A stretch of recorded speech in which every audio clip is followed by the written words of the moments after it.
Good evening and welcome to the Sheffield Arena for the 77th and final point to be decided in Varsity 2016, the ice hockey ones. Obviously, we already know the University of Sheffield are champions of Varsity for the fourth consecutive year. We're currently ahead 42-34, so it's pretty much ours in the bag, and we've got this 1 point to be decided. I'm joined tonight by Matthew Hutchison and Ollie Baisley. I mean, it's fair to say what a week, but let's say what a day today.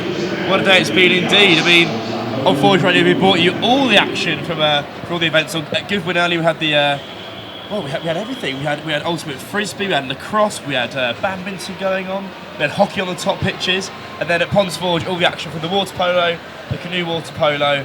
What a final day we've had, Luke. What a final day. How's your final day been, Ollie? Well, I wasn't involved with the action today, but I was listening back from my house, and when we won the Varsity with that half point from hockey, it was absolutely amazing. We were 2-0 up in the hockey, and then 2 goals from Hallam to just give us that half point which we needed to get over the line. What, 38 points was it, or 39? 39 to win Varsity. It was absolutely amazing, and I hope we can keep on winning. Indeed. It's important to say as well that the women's hockey threes won it last year. They won it last year, they've won it this year. It's pretty impressive. It must be good to be part of that. Indeed. I've got a couple of friends in that women's hockey 3 team. They were slightly nervous going into the fixture, Luke, because they knew that they could have been deciding Varsity. I think that sort of nervous energy told, because they were 2-0 up and sailing comfortably.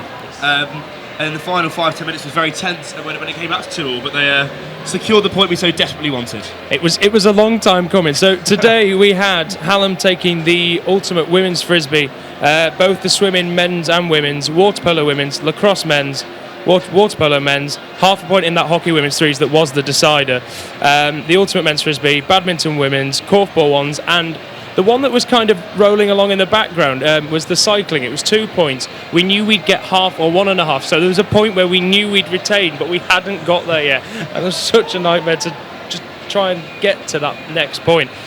University of Sheffield taking the women's lacrosse, both the canoe polos, hockey men's threes, badminton men's twos, the korfball twos, hockey women's twos, badminton ones, and that 1.5 from cycling. So it is just this point to be decided now. Are you excited for tonight, gents? I'm absolutely ecstatic. I'm a fresher, so I've never been to this event before, and just how many tickets, how many people there are already, and it's hardly fought at. There's going to be such an amazing atmosphere, and if the crowd's anywhere near as good as it was at rugby or at boxing, it's going to be absolutely amazing. What did you think? I think it's befitting of what Sheffield Varsity is all about. What other uni in the UK would you see 8,000 people turning up to watch ice hockey, the most niche sport of all? As we said last year, it's the highest attending ice hockey varsity event outside North America. And I mean, what do we have now? About 20 minutes till face-off. And it's starting to get packed. The atmosphere's building, and it's all bodes for a great night, Luke. It's going to be a great night, even though, and it's impressive that it is, because although Varsity has been decided, and it's been decided pretty firmly, this always has a fantastic atmosphere. It does indeed. I was here as a spectator last year during my first year, and it was decided then before the fixture, similarly to this year on the Wednesday afternoon with the women's hockey threes. But I don't think it matters. Once you're here, it's almost a one-off event in itself. And I think the atmosphere of the crowd and kind of just the sheer number of people here means that it will maintain interest no matter the fact the varsity result is already secured. It's a good job that the varsity result is already secured, because we're not necessarily favourites going into this game. And how nerve-wracking would it be if you knew that this is the deciding point? Both players would be so nervous, wouldn't they? I think I have said in commentary and punditry this week that if it went to this, I would not be happy. I'm pretty sure I'm right in saying that we have never won this. It's been going for about 10 years now, and it's been Hallam's night every single time. But you both touched on the energy of the crowd, and as you said, Matt, not many people here yet, but it's already building. It's been like that all week, though, hasn't it? It has indeed. I mean, we started off proceedings last Wednesday at Hallam Sports Park. They sold 1,700 tickets for a day. It was essentially, we had football, rugby league, rugby union, we had the indoor cricket on there, we had archery, but that really kicked the proceedings in a wonderful way. We had great weather, some fantastic matches. I mean, the last game of the day, the rugby union ones, was won by Hallam in the very final moment of the day's play. But I think just that day in itself, the crowd there, just the sheer interest in students competing at this sort of varsity standard was a wonderful start to the week. Ollie, you said you're a fresher. This is your first varsity. What was that first varsity day at Hallam Sports Park like for you? Well, it was an amazing day. I was presenting the women's rugby ones and commentating on the men's rugby ones. And that men's rugby ones game was one of the best games of rugby I've ever seen. It was incredible. It was so gutting to lose at the final hurdle. Me and Jamie Blakeman were commentating, and we definitely got a bit overexcited. There was everything. There was tries, there was kicks, there was fights even. No, we like to see that, but it adds to the drama definitely. So although that was a gutting loss to take, overall we won varsity, so that's the most important thing. Exactly, like we were talking about, as myself and our head of sport Hugh Dickinson, we were presenting on that day, and we were talking about how it was Hallam's day but only just.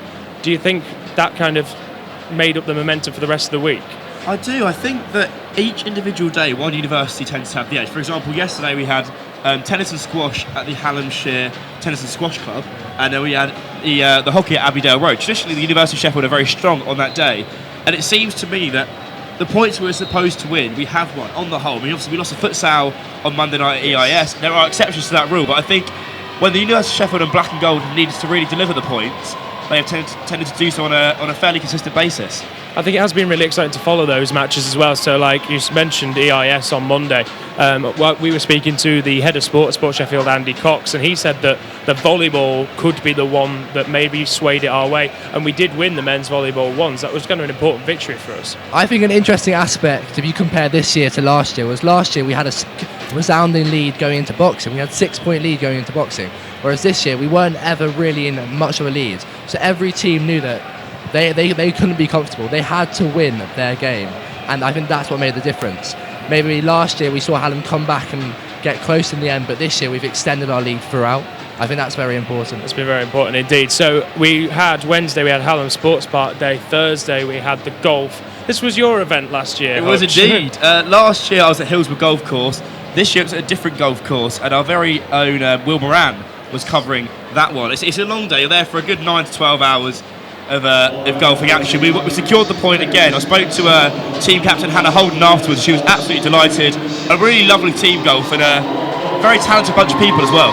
Yeah, and how do you find the atmosphere down there? Because obviously it's quite an obscure sport, it's quite far out, but do people really get behind it still? It's probably the most challenging bit of reporting I've ever done for Forge Radio Sport. I think because the match play and the style of play is so different to any other varsity sport. You've got kind of one-on-ones and you play in pairs. But I mean, it takes a really avid supporter to go to the golf, because you are there all day. But they did get some support, and as always, people seem interested at Forge Radio Sport on the Twitter. People were favouriting, retweeting all the action as it happened. So I think it's the same with anything at varsity. Even the more niche sports, the more elusive sports still gain a real interest from the public. Indeed. So after Hallam Sports Park Day, how did your week shape up, Ollie, working with Forge Radio and Forge TV? So I was meant to be doing ice hockey, American football and Varsity, but I had to go home in the end, so I only ended up doing EIS. And one of the best things about Varsity is you try and you see sports that you've never seen before. And I've never seen netball before, and I've never really commentated on it either. And so I was doing women's netball frees, and that was an amazing sporting event. It was. We were always behind going into the game, and into the last 4 minutes, we were 5 behind. So close though. We came back, to level. Then Hallam scored one more. We equalised, but the equaliser was disallowed. Yeah. It was so gutting. Me and G commentating, we just went mad. We thought it was a bit unfair to have a disallowed goal, but at the end of the day, it wasn't a decider, so it was all right. I was watching that in the crowd, and I think it was 36-35, and we scored that 36th point, which, as you say, was disallowed, but completely missed that. I was celebrating ecstatically, and as you say, netball, it's not a sport that I would necessarily watch or go and see, but the sheer atmosphere in EIS made it was amazing. It was really, really good. Yeah. So obviously, also that day, in addition to the netball, there was the volleyball, and we also had the basketball. The men's basketball ones nearly coming back at the end. They did. I mean, it's again traditionally a very strong sport for Sheffield Hallam. EIS Day in general, they performed quite well. Men's basketball ones towards the end of the third period, they were within 3 points of Hallam. I mean, that's unheard of in the men's basketball. Unfortunately, in the final period, Hallam pulled away and won by 21 points in the end. But I thought the way Black and Gold in that particular performance, they were competitive throughout, and it just shows, the gap's closing. I mean, in some sports, University of Sheffield are traditionally strong at, such as futsal. Hallam have closed the gap. This year they won the futsal. This year, University of Sheffield closing that gap with the basketball. And it makes for a great spectacle because you never know what you're going to get. You can't really predict any particular fixture. No, exactly. And as you said, we were never supposed to be in that men's basketball ones. And there was a moment where you had the futsal on one court and the men's basketball ones on the other. And we're all watching the futsal because that's traditionally a uni event. And we thought the basketball was a foregone conclusion. And one of Steve Cox, who works at Sports Sheffield, he came behind us and just said, have you looked over at the basketball? And I think it was 55-53 at this point, and there was 10 minutes where we were scoring points in basketball, we were scoring goals in futsal, but unfortunately we did. What EIS Day is all about, though. I mean, you have one court to your right, one court to your left. The crowd are back to back with a good few hundred people there. It's so noisy, and it's just wall-to-wall sport for about 8 or 9 hours, and it just epitomises all that Varsity's about. Yeah, it's absolutely fantastic. Also, because it's indoor, the crowd seems way louder. So on outdoor events, the crowd's noise doesn't carry as far. Rugby, there was definitely more crowd in attendance, but you could hear them as well compared to EIS. There was only maybe 100 people there when I was commentating, but it was so loud. Me and you were having to shout over the commentators and just to be heard. And that's it. And Hutch was saying they're kind of back to back, so you've got stuff going on one court that people on the other court don't know about, and they're like turning round to try and see it. And it's an absolutely fantastic day. We came out of that about, I think it was half and half on the points in total. There was 1 point for the equestrian, which we won. But the sort of key day for us, the one that we absolutely trounced Hallam, was the Saturday. We got the point in the men's and women's rowing and in the sailing. Hutch, you and I trekked valiantly far. We did indeed. Went to a Windscar Reservoir. For those viewers who don't know, it's on the kind of outskirts of the Peak District, about 45-minute drive towards Manchester. Very beautiful location, but very cold location. Very cold. It snowed in mid-April. It snowed. No matter what, though, a great spectacle. Our very own Ben Webster, the voice of Forge Radio, was competing, and we won quite comfortably 5-2 in that one. I was reporting for Forge Press. And I just thought, it was a really remote location, but, when you got there, it didn't matter. It was a good turnout. There was a barbecue on. And most importantly, our sailors performed fantastically well, very consistent. The conditions were very tough. It got quite windy, and the breeze dropped, and it was, really, really quite harsh conditions. But I thought, again, our sailors, they were just outstanding, showed composure and securing the point for the Varsity. Yes. So I'm going to say that it's best of 9 in sailing. They won 5-2. Like you say, it's pretty quite convincing. Comfortably. It was a very good day. As someone who's done quite a lot of sailing, the harder the conditions, it separates them more. Yes. So if you're better, sometimes you don't necessarily win the event. Even if it's a light wind day, you might just get your tactics wrong. But the harder conditions, it separates it. And clearly, the University of Sheffield had the better skilled sailors. The quality shone through. I also heard that the barbecue was good from some of my friends who attended. The barbecue was good. We've got the lights going down behind us at the Sheffield Arena. So the Ice Hockey One's coming to you very soon live on Forge TV and Forge Radio. This is an incredible event. Oh, I've got goosebumps. I've got goosebumps. How exciting. I mean, we provided boxing here on Forge TV, we provided darts tea.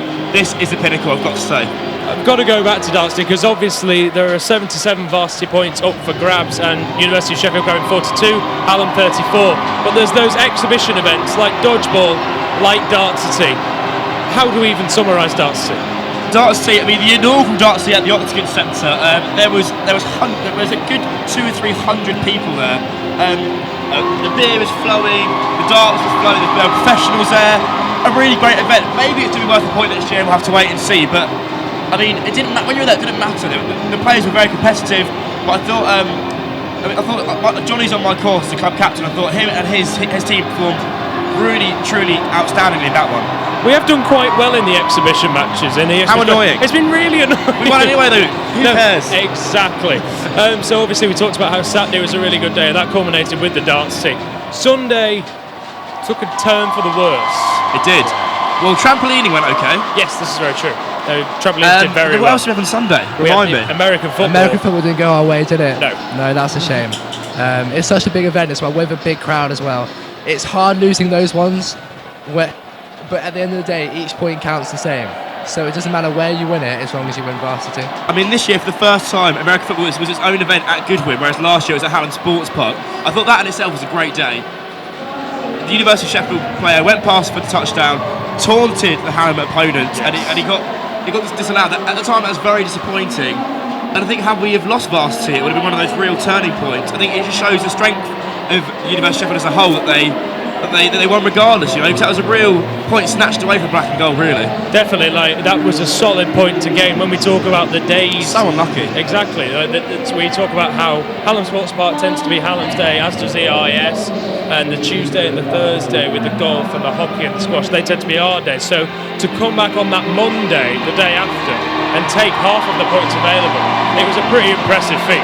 It was indeed. Netball's one of those sports at EIS where it can go either way. So the fours won quite comfortably, but the threes lost by 1 point, the same as last year for Sunk. The twos lost quite comfortably. I think it was 55-33 in that one, don't quote me. And then the ones won by around 7 or 8 points. I thought the fact that we neutralised Hallam in netball, where they could have pulled away, was so important. The volleyball as well. The men's volleyball competed so well. Tom Fox, the associate for volleyball, he wasn't confident going into that one, but his players pulled through and showed that real varsity fighting spirit that we wanted to see. Yes, it's worth saying that we are counting down the minutes now to the ice hockey final. We are seeing face-off at 7 o'clock tonight, contrary to what seems to be going on behind us. So we're going to carry on talking to you about the varsity week because, like you say, it has been immense. What a week. There's been times where we thought we weren't getting enough points, and you try and strategically figure out what events we need. A lot of point counting this week from various people around Sport Sheffield and Forge and Hutch. We lost that half point. That made all the difference. To be honest, as a whole, we've performed really well and won quite comfortably. 42-34. It's a massive lead compared to last year. We won 37-34 last year, but it is important to note, of course, it's the 4th consecutive year of us winning varsity. Ollie, this has been your first year seeing all of the Black and Gold compete. Have you been impressed overall with how they've done? I've been so impressed with Varsity, and it's something as a fresh year. I didn't really hear about it straight away. I only really heard about it once I started getting involved with Forge Media and stuff like that. And I think it's one of Sheffield's best selling points. It's really unique. Not many universities have it, and I think we should shout loud about it because I've been so impressed. I went straight away from the boxing. I was commentating on the boxing, and the atmosphere there was insane. And also the fights, they were great fights, weren't they? With some good knockouts on both sides. So yeah, I couldn't be more impressed, and I'd recommend it to everyone. So obviously we have the events like football, like boxing that you do see quite a lot. What events have you sort of seen that you've not been so familiar with that have really impressed you and caught your attention? I didn't catch the question, sorry, the crowd's too loud. We do have a very loud crowd, but that's what we like to see. Which events that have kind of been a bit obscure, a bit unusual, have really caught your attention this year? I think futsal's always a great watch. I never really heard of it before, but it's entertaining stuff, isn't it? So, and even like normal, very popular sports such as netball, they're not spectator sports, are they? They're not famous for being the most exciting, but they really, really can be. And it's all about that competition. And when you've got a derby, Sheffield versus Hallam, that's what it brings out in it. Hutch, what about you? I mean, for me, football will always be my favourite event. I think it's worth following. I am a football club. They won 3 out of 4 varsity points this year. I think they did admirably well. The one's winning 3-2, probably the best live air football I've ever seen. In terms of niche sports, for me, I think sailing. Really enjoyed the sailing. Also the netball, I think less of a niche sport, but with my sports background, I've not seen much netball. I thought the atmosphere, the way Sunk support their players in terms of fan turnout was just incredible to see. Of course, and we're here now, the final event, the 77th point. Ollie, you've been talking to some of the players. How's it looking? Yeah, I spoke to a boy on my course called Tom Brooks-Smith, who's a fresher representing the University of Sheffield tonight, and he said he was really, really excited for the game. They've been training for it all season. They play with Hallam in the Brooks fixtures. They're all part of the same team, but tonight is the first chance they get to play against each other. And although he expects this to be a tough game, Hallam are favourites, sadly, as we've seen about the record over the last couple of years. He said he's dead excited, and they're going to put on a show for the crowd tonight. Hutch, what would it mean to you if we did win this and we took it to 43-34? It would mean so much to me. It would mean so much to the players. 7,500 people here. We're not favourites. We are never going to be favourites in the ice hockey for the foreseeable future. Only Lee Bartrosha, who's in the know when it comes to ice hockey, tipped us to nip this one. 1-0, 2-1. I think it's very important to keep it tight in the first two periods, and then we'll have a chance in the last period. I think it's really important. Look to the siege early on and put some pressure on this Hallam side. How do you think it's actually going to go, though? We can be very hopeful and reach for the stars, but what are we looking at tonight? Hallam are favourites. I'd love to think you deal with this one. I think Hallam, my prediction is 2-1 Hallam. I think University of Sheffield it'll be very competitive, it'll be close, but the quality of the Hallam players, we've seen them play for the Sheffield Steelers a few times. Sheffield Bears locally. And there's some really outstanding quality players there. A slight point above the University of Sheffield. I just hope it's close competitive, though. That's all I want. But we have seen upsets throughout this varsity year. I was commentating to women's rugby ones and men's rugby ones, which we were both meant to win. We were in higher leagues in both divisions for the Bucks fixtures. So it doesn't necessarily mean we're not going to win tonight. Sheffield University could definitely put up an upset. Okay, just before we head over, we've got Hallam players on the pitch. We're waiting for the black and gold to come out, and as we do, when they do come out, we will throw them to our commentary team. We're going to bring you live commentary throughout the night. Myself, Matt and Ollie will be coming back to do commentary in the intervals, and obviously we'll see the Sabre Cats do their performances. I'm really excited. My eardrums are bursting. There's only one day we haven't really touched on, and that was yesterday, looking at Abbeydale and Hallamshire.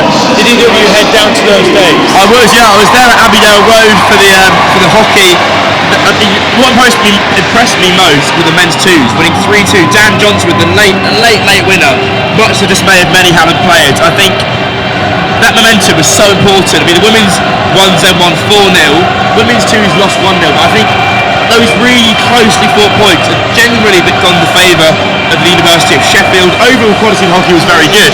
One interesting point is I met some parents from a lad who was in the men's hockey ones. They came from London for their son's final 4th year in Varsity. Just shows you the effect it has on the entire country, it seems. It's been a fantastic week, and both teams are now out on the rink, so we're going to bring you the final event live here on Forge TV and Forge Radio. We're going to take you to our commentary team now. Enjoy this, it's going to be great. Cheers, Luke. Good evening, everyone. Welcome inside the Sheffield Arena. Wednesday night, very much hockey night here, and what a way to finish a brilliant week, which has led to the University of Sheffield winning Varsity for the 4th time in a row. I'm Ian Leap, joined next to me Joshua Roberts. Good evening, Joshua, how are you? Good evening. What a night to be a student at the University of Sheffield. Champions of Varsity for 4 years in a row, and now we're going to have some excellent ice hockey on display for us, and with both teams really fighting, and the University of Sheffield looking to end the despair of losing every ice hockey event so far. Yeah, we'll come back after the national anthem.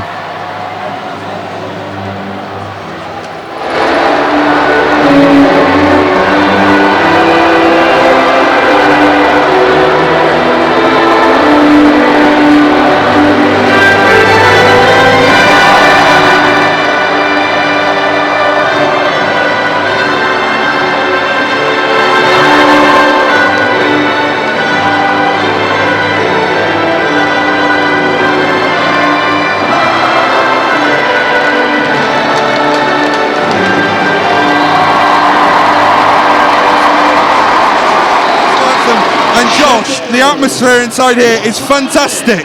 It is indeed. Both sets of fans are going to have to be as loud as possible tonight, because I think the fans are going to give each team such a massive boost here at the Sheffield Arena. And as I look down from our seat, we're perched high above centre ice. There's still plenty of seats left to fill, perhaps some transport issues getting into the arena. So this atmosphere will only improve as the night goes on, won't it? It will indeed. Very, very busy trams here on the way to Sheffield Arena. As I know, I was getting here myself, and it was phenomenal. Even the atmosphere before we get here, there was singing, there was joy. The University of Sheffield fans are ecstatic because, of course, we have won Varsity, which we won earlier today. Of course, the teams are ready. The University of Sheffield in their black and gold, away to our left as we've got Hallam in their predominantly white kit with the flashes of purple. They'll be playing from right to left as we look here, and what a great view we've got. The highest we could be looking down on centre ice. It's brilliant, isn't it, Josh? It is. It's, for people that don't normally watch ice hockey, they're going to love it here, and we're bringing you on Forge TV and on Forge Radio the best seat in the house. The guy on the tannoy has just nicked my line for face-off, so I'm not happy at all. I was about to say, but we can say the referees are ready, the players are ready, and the puck is about to be dropped. Varsity Ice Hockey 2016 is underway, and Sheffield Hallam University win that first face-off, and they'll look to recoil, and the puck is dumped in, and this will be recovered by the University of Sheffield in behind their own goal, and that's flicked around to Jerry Tang, who's lost it but then regained down the left hand side as the University of Sheffield look to work it through centre ice, and they managed to sneak away. Tang again there looking to get away, but he wasn't able to, and Hallam happy just to dump in and take their time in this first 30 seconds. So Hallam have chased him well, and they've got the puck here on this right hand side, and they're going to look to work it in behind, but it's defended well by the University of Sheffield, who are tying the men up against the boards and really looking to set the defensive tone early on. But it's Hallam coming forward with Jordan Ho, who looks to square the puck out wide. Shot from the point is saved well by Wood, and the puck needs to be cleared here by the University of Sheffield, and indeed it will be, as it's flicked off the boards, but the zone not cleared, and back in comes Dominic Martin. There's a bit of a tangle down there, and on this left hand side Branbury looks to take it, and a shot from the point there is taken, and again saved well by Wood. A couple of early saves there for Wood, Joshua. Yeah, so excellent save so far, and University of Sheffield just looking to get out of their defensive zone, but not quite getting it, and Hallam really putting the pressure on here. That was Nick Wood who lost it behind goal for the University of Sheffield, but he's regained it now and propelled it along the boards towards Tang, who will move forward, and perhaps for the first time the University of Sheffield can get over centre ice, but that's not the case as lines are changed from both sides, and Hallam will take this time to turn and restart with Matt Barton, who's moving in and shoots it on goal, but that's well wide, and Hallam have managed to regain it in this corner. It's a great start from Hallam. They've really put the pressure on, haven't they? Yes, they have. Really starting to set the tone for thing, and it's been a long, this is still only just the first stoppage in play, so it's been a long first passage of play as ice hockey standards go, and Hallam have really looked to set the tone for their attacking force that they'll have here in this game. Gerstein went across the boards there, and the puck just flipped up and into the away penalty box, so there's another face-off here which Hallam have won. That'll be all the way back through to their netminder Matt Troyle, who's played it out, and Hallam will bring it over centre ice, but there's a slip there from 96 Harry Bolton, and he won't want much more of that in this game, will he? No, because especially with this massive crowd here at Sheffield Arena, you're going to get a bit of stick, aren't you? Oh, you certainly are. It's number 27 keeping that in. That's Michael Shalossi, player who I recognise from last year, but Hallam have been able to bring it away, and here's Harry Bolton moving in, shooting, and the shot is blocked well by Rory Garrett, who needs to look to clear here. He might go alone. He's got 2-on-1. Garrett is in down this right hand side if he can be found. Here's Garrett with a shot, and he's fired just wide. It looked for a moment like the University of Sheffield were going to be there. There's still a man out in front if they can utilise him. There's 3 at the point if they can still go for that. Puck pass back across to Garrett, who might look for a fire, but he's just ended up going offside. But a wonderful chance there for Garrett and Gerstein on that 2-on-1. Yeah, you just think that Garrett just hesitated slightly with the pass, just didn't quite get away early enough to give the good shooting touch. Just got a bit close to the goal as he was about to shoot, and just didn't quite manage to get that shot in. Just under 3 minutes, under 3 minutes played here in the Varsity Ice Hockey. The University of Sheffield bring it forward again in that black and gold, and it's that man Alexander, he's the captain, but he's had it pinched, and Hallam can counter with Jordan Ho, who will perhaps look to shoot or square it. A great save again by Wood. He's made a third superb save already. Ho's got it back out in front of the net, but he's not been able to tuck it home, and they'll instead look to work it round back to George Bradbury. Ho out in front, shooting and scores, and Hallam have the early lead. It's Jordan Ho, who you remember scored last year. He scored again this year, just 3 minutes and 19 seconds into the first period. Hallam lead, Joshua. Yes, they do. The Sheffield Hallam University continued pressure there, and continued shots at the University of Sheffield netminder, and just managed to squeeze one past really slowly into the back of that net, and Sheffield Hallam lead 1-0. A very impressive start for Ho. He created a chance just a second ago, and then has been able to give Hallam the early lead. There'll be icing here, and the puck will go all the way back up the other end for a University of Sheffield face-off. So John Ho's goal, it was a pretty well taken goal, wasn't it? For those of us who are watching on Forge Radio, did you want to describe it? Watching us on Forge Radio, listening to us on Forge Radio, do you want to describe it for us? Yeah, so there was 10 from 87 and 9. Oh dear, there's a perhaps a clearance there that's gone awry. We'll come back to that in a minute, Josh. As University look to reply instantly. There's a couple of men out in front, and this puck's going to be used back at the point, and the University of Sheffield are going to look to use it. Is there a trip there? There's no arms up from the referees, but Uni have been able to keep it in, and they're going to work it down this left-hand side with Jerry Tangu. Wheels round back and looks for the wraparound, and the puck has gone across the crease, and Hallam will be able to clear it. But the University of Sheffield definitely creating chances, Josh. Yeah, definitely not being scared to push up into that attacking zone of the ice, and not being scared to really put it to Hallam, even though that Hallam are giving them so much pressure. Yeah, here comes Kripansky on that left-hand side, but he's giving it away. And Tom Brooks-Smith looked to pinch in for the University of Sheffield. He wasn't able to.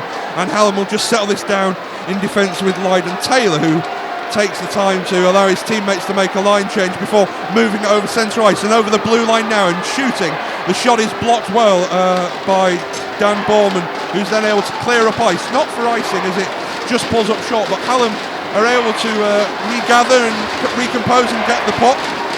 But they've lost it again. It's quite a scrappy affair so far, Joshua, on centre ice. It is quite a scrappy affair here, as you can see, especially from both sides.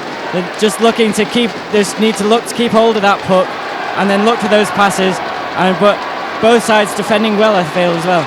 3-on-3 the other way for the University of Sheffield. Hallam lead by a goal to nil. We played 5 minutes of the 11th Varsity Ice Hockey inside the Sheffield Arena. You're watching us or listening to us on forgetoday.com/varsity. Thanks for being with us. I'm Aidan Leap, joined by Joshua Roberts, as the University of Sheffield look to create a scoring chance and perhaps an equalising chance. Here's Wood, who's going to go back and look for his defensive partner Garrett, who plays it forward, but the pass has gone astray. Icing waved off, so Hallam want to play this one, and the University of Sheffield will take this chance to have a line change, but Hallam will bring it up that right-hand side, furthest away from the ball. He's looking to exploit that change, and it's George Bradbury cutting inside, and he's going to just dump it in after he lost possession slightly and meant he couldn't evade the offside trap. So the University are working behind their own goal here. Rory Garrett, and he's flicked it off the boards, and it's gone past Wood, but still to a University stick, and they will make their way over their own blue line. That's nice play and a good layoff as well. It means that the University of Sheffield can come across, and the keeper Croyle will sensibly freeze as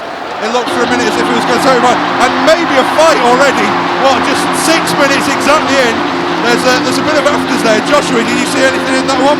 I didn't see anything in that one, but I was just about to say next time you turned to me that both sides will be really, really happy with the discipline they showed within this first 6 minutes, and then that happens. Yeah. So maybe it's the curse of my thoughts, maybe, I don't know. The curse of the commentator's thoughts. Well, exactly. Well, quite a lot of these players, predominantly Sheffield Bears players, who play in the combined team for the University of Sheffield. So perhaps a fight less likely. Shot coming in from the University of Sheffield, and it's just wide and into the side netting. That was from Jerry Tang, who's been pretty busy early on, and Tang has been tied up on those boards. He looks to regain the puck for Sheffield, but Hallam are able to clear it as they go from right to left in that purple and white, and the pass off the boards, but the pass was from inside Hallam's own half, and it was their side of the red line. So we go all the way up the other end for an icing call. And it means that the University of Sheffield will have another chance here to win a face-off and build some offensive pressure, Josh. Yes, and University of Sheffield will be looking to win this face-off, get it back to someone that can shoot, as they just lose it there. Yeah. But it's good. He built it up for the big win, and then But good pressure shown by the University of Sheffield as well, even though they're now behind here. But they were looking to get, as we have another. It'll be another icing there, as it was Michael Alexander, the captain for the University of Sheffield, who was going back, and obviously they were playing the hybrid icing, so he doesn't have to touch the puck for the whistle to go, just as long as he's going to be the first man behind his goal, that red line that you see behind the goal. As long as he gets there first, he'll get the icing call if the puck is shot from behind halfway. The trip, apparently Michael Solossi wanted a trip, he's not going to get one, but this puck is tucked in this right hand corner as Hallam look to get it away from their own net, and they're able to do so now with Judy Brown, who moves it up that right hand side, and she looks to play it inside, but that wasn't a possibility, and there might be a one-on-one here if Sheffield can get it across. There's still a chance, this might be a goal, it's poked through the firewall, the rebound is tipped just wide. It looked for a minute as if Tom Robjohns was going to go around the keeper and score, or then from the rebound be able to poke it in, but neither time was he able to hit the target, Joshua. No, neither time. He did really well to get get round with that one-on-one and get the shot away. But credit to the Hallam netminder. There's a trip here, so there's a power play coming for the University of Sheffield. They'll get an extra man for a couple of minutes, and the whistle has now gone, so there'll be a tripping call against Hallam. So 5-on-4 the University of Sheffield will go as they go in search of this equaliser. What have we played? We played 7 minutes and 24 seconds inside the Sheffield Arena, and the man going is number 39, Josh Nimmins, and he'll take a seat for a couple of minutes unless the University of Sheffield can take advantage. A big time here, Joshua. A big time. 5-on-4. The University of Sheffield are really going to have to look to capitalise on the player extra here. Brooke Smith again not able to win the face-off, and this puck has flicked off a stick and into the crowd, so there'll be another face-off here as Nimmins' penalty is announced over that tannoy system. It was a fair penalty though, wasn't it, Joshua? It was definitely a trip. Yeah, it's a definite fair penalty. The trip there, just the stick just left out. I feel a little bit too long by the Hallam player. Just didn't quite know how long his stick was, I feel. So the first power play chance for the University of Sheffield, obviously scrap icing on Hallam's side if you're new to the game. When you're 5-on-4, you can clear from any area of the ice and go and send it behind your opposition keeper. As Garrett for the University of Sheffield looks to work it away, but he's been checked, and then that puck will be shuffled behind the net, and the University of Sheffield will have to go all the way back to recover it. As chance of uni go up from the black and gold fans on this near side to us with those sort of weird plastic clacky things, which I'm not a massive fan of, Josh, I'm going to be honest. I mean, they're just like balloons that you hit together, aren't they? It's good. But an excellent atmosphere here at the Sheffield Arena. Garrett and Alexander, the D-men, and they flick it to each other, and then Alexander plays it up the boards, but this will not be an icing call. The goalkeeper wanted it for Hallam, and then this puck will be shot all the other way, and more time bleeds off that power play. The University of Sheffield have 52 seconds left on that power play. Remember, they trail by a goal to nil. Jordan Ho with that early goal, and Hallam have been able so far to kill this penalty pretty effectively, haven't they, Joshua? Yes, they have. They've been doing well defending, but the University of Sheffield just looking to recoil each time, recoil the springs and attack forward every time they get it back, and doing well so with continued pressure during this power play. Shot coming in from Dan Borman for the University of Sheffield has gone well wide. The Union have been able to keep it in. Here's Gerstein, and he's looking to wheel away, perhaps find a shot. He's dropped it back to Borman, firing, and a pad save made by Croyle as the University continue to apply the pressure. There's 12 seconds left on the power play. One more shot comes in, it's going to be blocked. There'll be perhaps one more chance. Rob Johns, who had that chance a minute ago, back to Wood. Wood's going to poke it back in. He's going to try to enter. He's actually been able to keep it in. Wood firing, shot just wide, and Hallam are back to full strength. And that means we're 5-on-5 with 10.5 minutes left in this first period. It's the 11th annual Varsity Ice Hockey. This puck, has it flipped into the bench? All the arms went up. It's not been given, and then this puck is dumped in. Icing will be called, and this face-off will be all the way up the other end on Hallam's end. So Hallam, would you say they got the early goal, but they haven't really dominated as much as we perhaps expected early on? No, I think around 50% possession here. Both teams looking to mount pressure, but Sheffield Hallam did really well to defend that power play as well. If anything, you'd say the University of Sheffield have had perhaps a little bit more of that crucial time on attack, despite Ho's early goal. But here come the University of Sheffield again, and Wood's going to look to use it round back, and he tries to sort of just clear it out of his own zone, but he's not able to, and it means that Bournemouth will have to chase across here as Hallam working inside and perhaps look to fashion a shooting opportunity with George Garbett, who's gone round back. The pass back out in front, and it's just gone wide. Garbett again, he throws back to the point. Here's Williamson, who fires. His shot blocked, and then it's cleared by the University of Sheffield. Gerstein wasn't quite sure where the puck's gone, but he's still working hard to try and win it. He's not been able to, and Hallam have now got the puck, and they'll look to bring it over centre ice. 9 minutes 41 left to play in the first period. It's the Varsity Ice Hockey live on Forge, forgetoday.com/varsity. Thanks for being with us. I'm Enley, joined by Joshua Roberts, of course, and here come the University of Sheffield looking to tie up that score. Down the right side, it's the captain Michael Alexander. He'll look for a shot. Has that rung the post perhaps, or maybe the side netting? Pushed back out in front. Where's this puck going to go? It's going to be perhaps past, and there's a great breakaway chance. It's 2-on-2 for Hallam as they'll look to shoot. Shot in there. It's good save by Wood. It was Harry Bolton with the attempt there, and it's another good save by Wood as this puck is played behind by Ho, the goal scorer for the University of Sheffield. He looks certainly a very skillful player, and we'll look out for more of him as he goes to the front of the net where he scored earlier. Hallam working some nice play. Here's Martin with the slap shot, deflected. Ho out in front. It's a good save again. That's been made by Patrick Wood, and he's come to the rescue of the University of Sheffield 4 or 5 times now, Joshua. Yes, he has. It's been some great defence from himself. He's been looking to get those checks in right and win that puck correctly and fairly. Garrett wants a holding call against Ho. He's not going to get it. It's come to Bradbury, who's brought the puck away. He looks for the wraparound. Good stop by Wood again. It's come out to Dominic Martin, who's going to wheel his way in behind. Ho's on this left wing now, and he'll pick it up now, and he'll look to shuffle it back inside to Martin, who comes inside, and then this puck's going to be worked around nicely by by Hallam. Ho passes inside to Martin, and Wood has squirmed his pad under it to make another stop.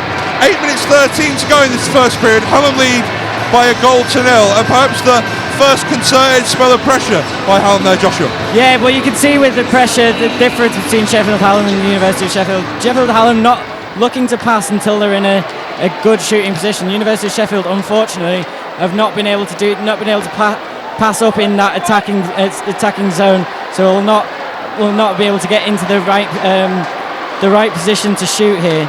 So far. Sorry, here's Jerry Tang, who's moving into that offensive zone as we speak for the University of Sheffield. Good work by Sullivan to keep it in. Back to Tang. He looked across to Sullivan, who was making his way to that slot area of the ice just in front of the goalkeeper, but wasn't able to tuck it home. Here's Brooks Smith round back. Scores! There's been a goal!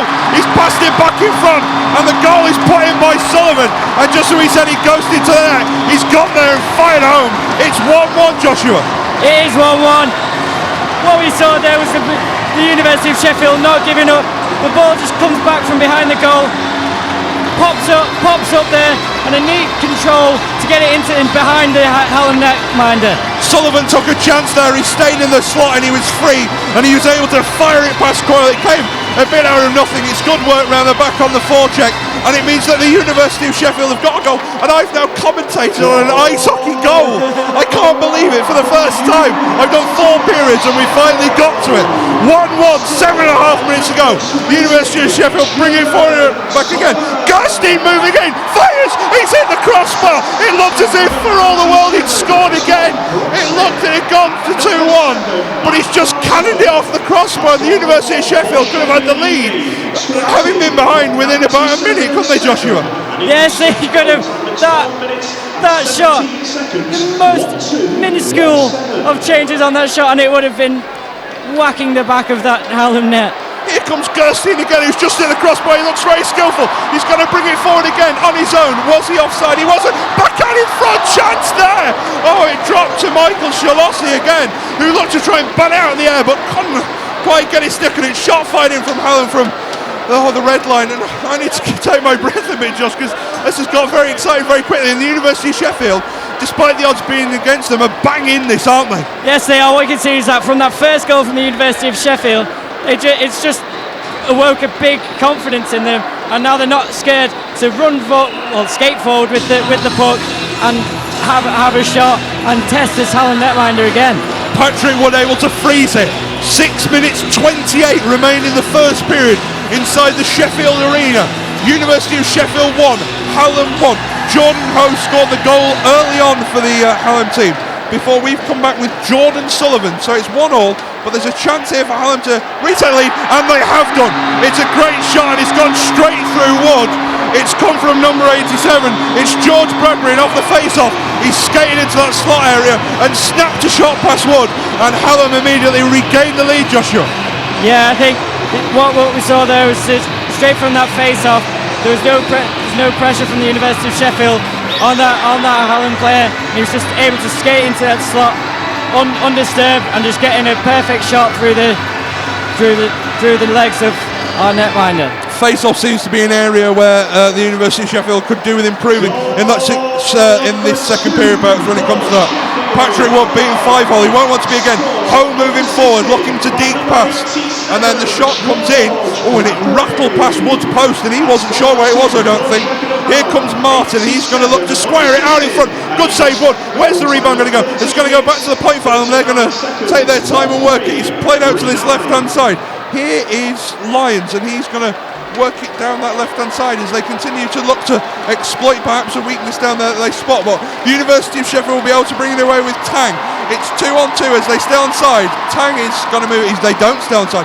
They look for a minute as if they had done, but just unfortunately skating offside. 5:41 to go, Josh. It's been a great start, hasn't it, though? It has been. It's been the most exciting start for both teams, and they'll be looking to push. Both teams will be looking forward, and we'll definitely see some more goals here at Sheffield Arena. Curse of the commentator. Adam won the face-off for the University of Sheffield, but they weren't able to bring it away. Here comes Kripansky for Hallam going in behind, and that puck's been left by him. Tom Perring's going to bring it forward through centre ice across the blue line. Will Perring go for a shot? He's got two in sport. He does fire, and the shot is easily gloved down by Matt Croyle. A good save there, but at least Perring getting a shot on target there. Yeah, shot on target, and they'll look to, although they've not been great on these face-offs so far, the University of Sheffield, they'll be look to create some pressure here as the face-off happens, and now the University of Sheffield one behind, but still not deterred. New set for the University of Sheffield. There's a full line change just before that face-off, which they again won, but weren't able to make anything out of it. It was Tom Robjohns, who you remember had that chance where he fired straight at the keeper and then tried to go around the keeper. And here's Rob Johns again. He moves in, perhaps looks to shoot. He's tried to square it across. Shot comes in, and that's a really good save by Crow. They got down quickly. Shalossi's snapshot, perhaps surprising. Here's a great chance out in front. Oh, the backhand he went to Gerstein. It looks as if it's going to work. Firing from the point. It's another great save by Crow. University of Sheffield applying all the pressure here. Here's Gerstein. He looks to wheel back around. The puck's been kept in. Gerstein's free at the other point if he can be found. He's now going to work his way towards the slot. Shot at the point by Wood. Redirection. Out in front. Where's he going to drop? It's dropped just wide of the net. Right, Croyle is getting all the saves out the onion bag here at Sheffield Arena. He certainly is, but that's a giveaway, and that was played onside. It looked to me offside. Kripansky's going to wheel around the back and perhaps look to play one in, but the University defence wise that now as this shot comes in, and where's the rebound going to go? It's going to shovel just wide. Good defence by Nick Wood, and that puck will be cleared by Gerstein, who seems to be everywhere in this last couple of minutes. Shot blocks again by Tang. Here comes Gerstein down this left-hand side, is it? And he wants a line change, and that's pretty sensible. He's been out for the last couple of minutes down a high-impact shift. The University of Sheffield look to bring it back forward again, and they're all right. Jerry Tang on the left-hand side. Where's this puck gone? It's gone out in front, and it's frozen sensibly by Croyle, a Hallam keeper, just to take a bit of heat off him, Joshua. Yeah, he's had such a busy last couple of minutes here at Sheffield Arena. But certainly want to point out Sheffield Hallam, every time they seem to be attacking on this left-hand side of the ice in a box formation and looking to pass before they shoot to get around the University of Sheffield defence. Shot came in from Tang from that face-off, and it was straight at Croyle, who made one of his easy saves. So we'll reset with another face-off down to this right-hand side. 3:48 to go in the first period. Hallam lead by 2-1, and this puck is going to be sent back in towards goal, deflected a couple of times, and then it'll be easily cleared by the Hallam players, who will look to reset somewhat after taking that 2-1 lead. They've somewhat recoiled into their shell, I think we should say, and it means that Hallam have been able to, the University of Sheffield have been able to assert more pressure and look for a equaliser. As that puck flipped up, and it was a good save by Wood, as it seemed to balloon in the air and drop right in front of him. It sort of slapped itself down on the ice and didn't bounce as much as perhaps he was expecting if it had landed on an edge, but he's been able to make the save. Dominic Martin for Sheffield Hallam, who wheels away and brings it over centre ice, over the blue line now. Will he look for a shot? He'll have to, because he's going to wheel back around. It looked like he was the only man there, and so I was surprised that he wheeled behind and didn't instead look for the shot, as this puck is cleared by the University of Sheffield. It hasn't been able to clear the blue line though. Ho is down in the middle here if he can be found. Shot comes in, and it's well stick saved by Wood, who tips it behind. Still Hallam asserting pressure though as we come to the last 2 3/4 minutes of this first period. They're looking to extend their lead. They lead currently by 2-1. Shot from the point comes in. Wood gloves it easily as it was going over anyway, and he will freeze the puck, and we'll have a face-off down on this left-hand side. 2:36. Who do you think's had the better of this first period, Joshua? Well, with the scores currently at 2-1, you'd like to think Sheffield Hallam, but the University of Sheffield have shown great pressure. So maybe the 1-1 would have been a better reflection on this half, but Sheffield Hallam in front here. What they can't afford to do is concede a third, and that shot by Ho has come off the post after Wood made a good save. He offered up a pretty juicy rebound to Ho, who looked to tuck it home, having already scored once but he was only able to find the iron on that right-hand side. So Hallam continue to assert pressure. That shot again in well, and Wood again hangs on well. More afters here from Bradbury after his shot was stopped. And there's a bit of a scrum out, but I doubt there'll be a fight again. Seems much ado about nothing, doesn't it, Josh? Really? Yeah, I don't really know what they were all having to go at there. I think bit of Hallam pressure and a good save, but nothing coming as we have a full line change. And now the University of Sheffield will look to win this face-off and get out of the danger zone as we have about 2 minutes 20 seconds left on the clock. 2:17 to be precise as this line change proceeds, and Sheffield hadn't realised that it was a full one, and they sent 7 out on the ice at one point. So get back in the box quickly, lads. Get back on your bench, or else there'll be a pretty needless power play. The University of Sheffield have won that face-off in centre ice, and will look to work it now with Wood, who dumps it in, and the chase continues, and that's streamed around, and Hallam looking to clear over centre ice, and they perhaps looking to create even more as they pick up this puck again with Matt Barton, who is still moving down this left side, still got forward momentum, and most importantly still got control of the puck. He's got men on the point who will look to exploit. It's dropped to one of them, it's dropped to Jones, whose shot goes well wide, and the University of Sheffield will be able to clear with Alexander, the captain, who takes his time, and it has at least cleared the zone, but the pass has gone awry. 1:37 to go, first period. Hallam lead by 2-1 in this 11th ice hockey varsity fixture here at the Sheffield Arena. It's fantastic atmosphere, as we said, and a few of those empty seats that were here at the start of the period have now emptied, haven't they? Have now filled even. Yes, they have filled a packed out Sheffield Arena as we have a full line change again with a minute and 25 to go. A well-disciplined first half. We've only seen one power play. I would have expected more with the blood rising in this varsity fixture. You perhaps see him in the second and third period where you realise how much this means to both teams. Hallam have unveiled a banner over to that left-hand side, which is quite a nice one. They're going to pass it around, sort of like, imagine we're on the Cop or something, but less glamorous and more purple, and you've kind of got the idea. 1:13 to go. The University of Sheffield have it tucked in this right-hand corner with Jerry Tang, and he's going to look to move it, but Hallam have been able to bring it away. John Ho, that danger man, on the puck now. He moves aside and is checked brilliantly by Rory Garrett into the final minute of the first period. As you'll hear, the announcement is made. Here comes Garrett again, who's just issued that fantastic check on Ho, and he's going to go round his own net and look to set up one of the final attacks of this first period. But that pass has gone awry, and Hallam can bring it back with John O'Williamson, the captain, who shoots, and Wood gloves it easily and freezes. 38 seconds to go inside the Sheffield Arena. You're listening to the Ice Hockey One's Varsity here on Forge Radio and watching it on Forge TV.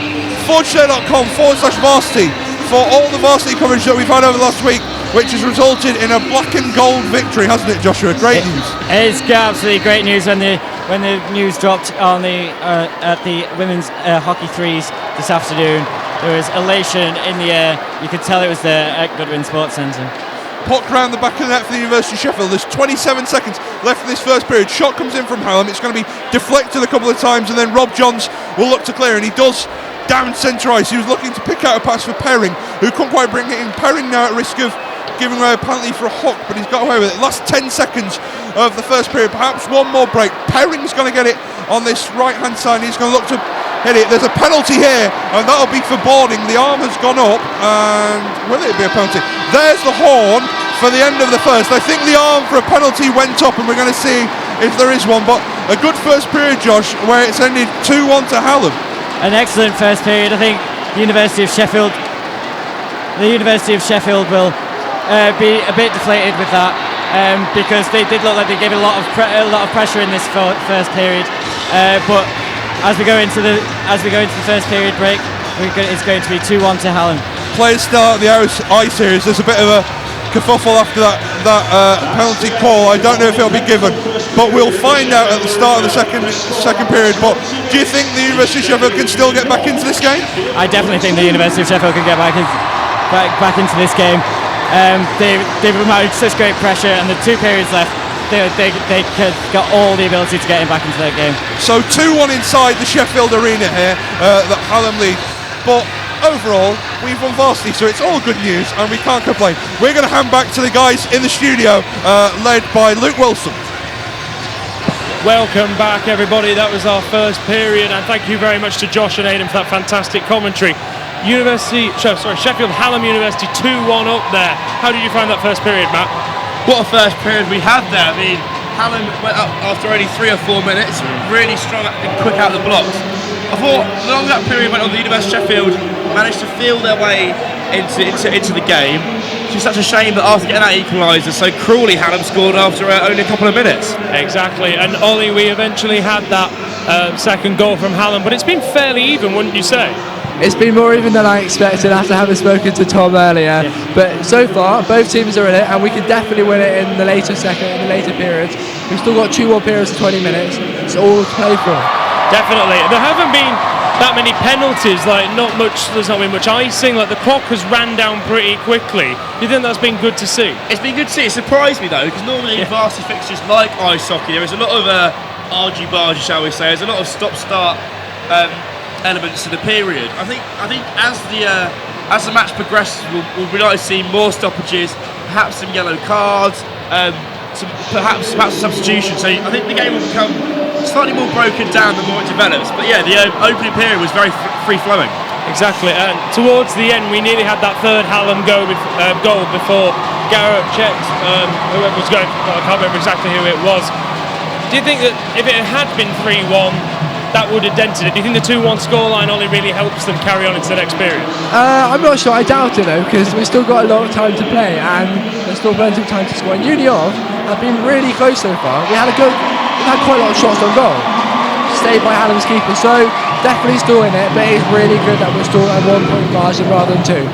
And even though we've already won Varsity 42-34, both teams have turned up. Such a competitive edge to this match. You'd think this is the point of Varsity. The final point of Varsity is, of course, the University of Sheffield have won Varsity this year, but it doesn't really matter to those players. They're playing for pride. They play together week in, week out with Sheffield Bears, as I mentioned earlier on in the footage. And I think it's really important for them that they get a bit of pride, a bit of a stomping ground for them playing at Sheffield Arena. I think it's almost relevant to them whether it matters in terms of the context of Varsity this year. They want to win a point and get one up on their friends. Do you think that matters though, not just across ice hockey, but across all of the sports we've seen? So I know sailing, as we were talking about earlier, they train together because obviously there's not that many places you can train in Sheffield. Do you think that makes a difference to how the matches turn out? I think so. I think with the ice hockey, you can tell to a certain extent from a distance that they know each other, they're familiar with one another. I love to see that sort of aggressive competitive edge you might see in sports where they're not familiar. However, last year in the ice hockey, there were fisticuffs, there were some handbags. So I don't think being friends off the ice stops the competitive nature. But let's just wait and see what happens. Okay, so we will be back in. It's looking about 10 minutes time for the second period of this Ice Hockey One's final point of Varsity 2016. Before the start of the first period, we were talking about yesterday. So that was Abbeydale and Hallamshire Tennis and Squash Club. What else did you see there yesterday that really, impressed you and made you think we could probably do this? Well, I think tennis and squash was key. We won 5 out of 6 points at Hallamshire yesterday. I wasn't there myself, but Anthony Phillips, our sports editor for Forge Press, was. And I think, especially with the tennis, to win in the manner that they did, because we're traditionally a very strong tennis club, but the men's, I'm right, I think the men's ones and twos both won.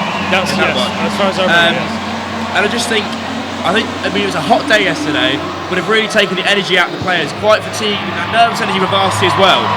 So I think to win 5 out of 6 between tennis and squash, massive for the University of Sheffield. It's really, really good to see, and especially that is our day, so it's nice to kind of have that in the bank. So coming into today, I think, if I'm right in saying, we were 32-25 by the beginning of the day. Yeah, it was, yeah. So 7-point margin. 7-point margin, which is a lot better because sort of throughout the week we were carrying about a 3-point lead and it was a bit touch and go. But everyone's celebrating the end. That's cheerleaders. We can't beat them.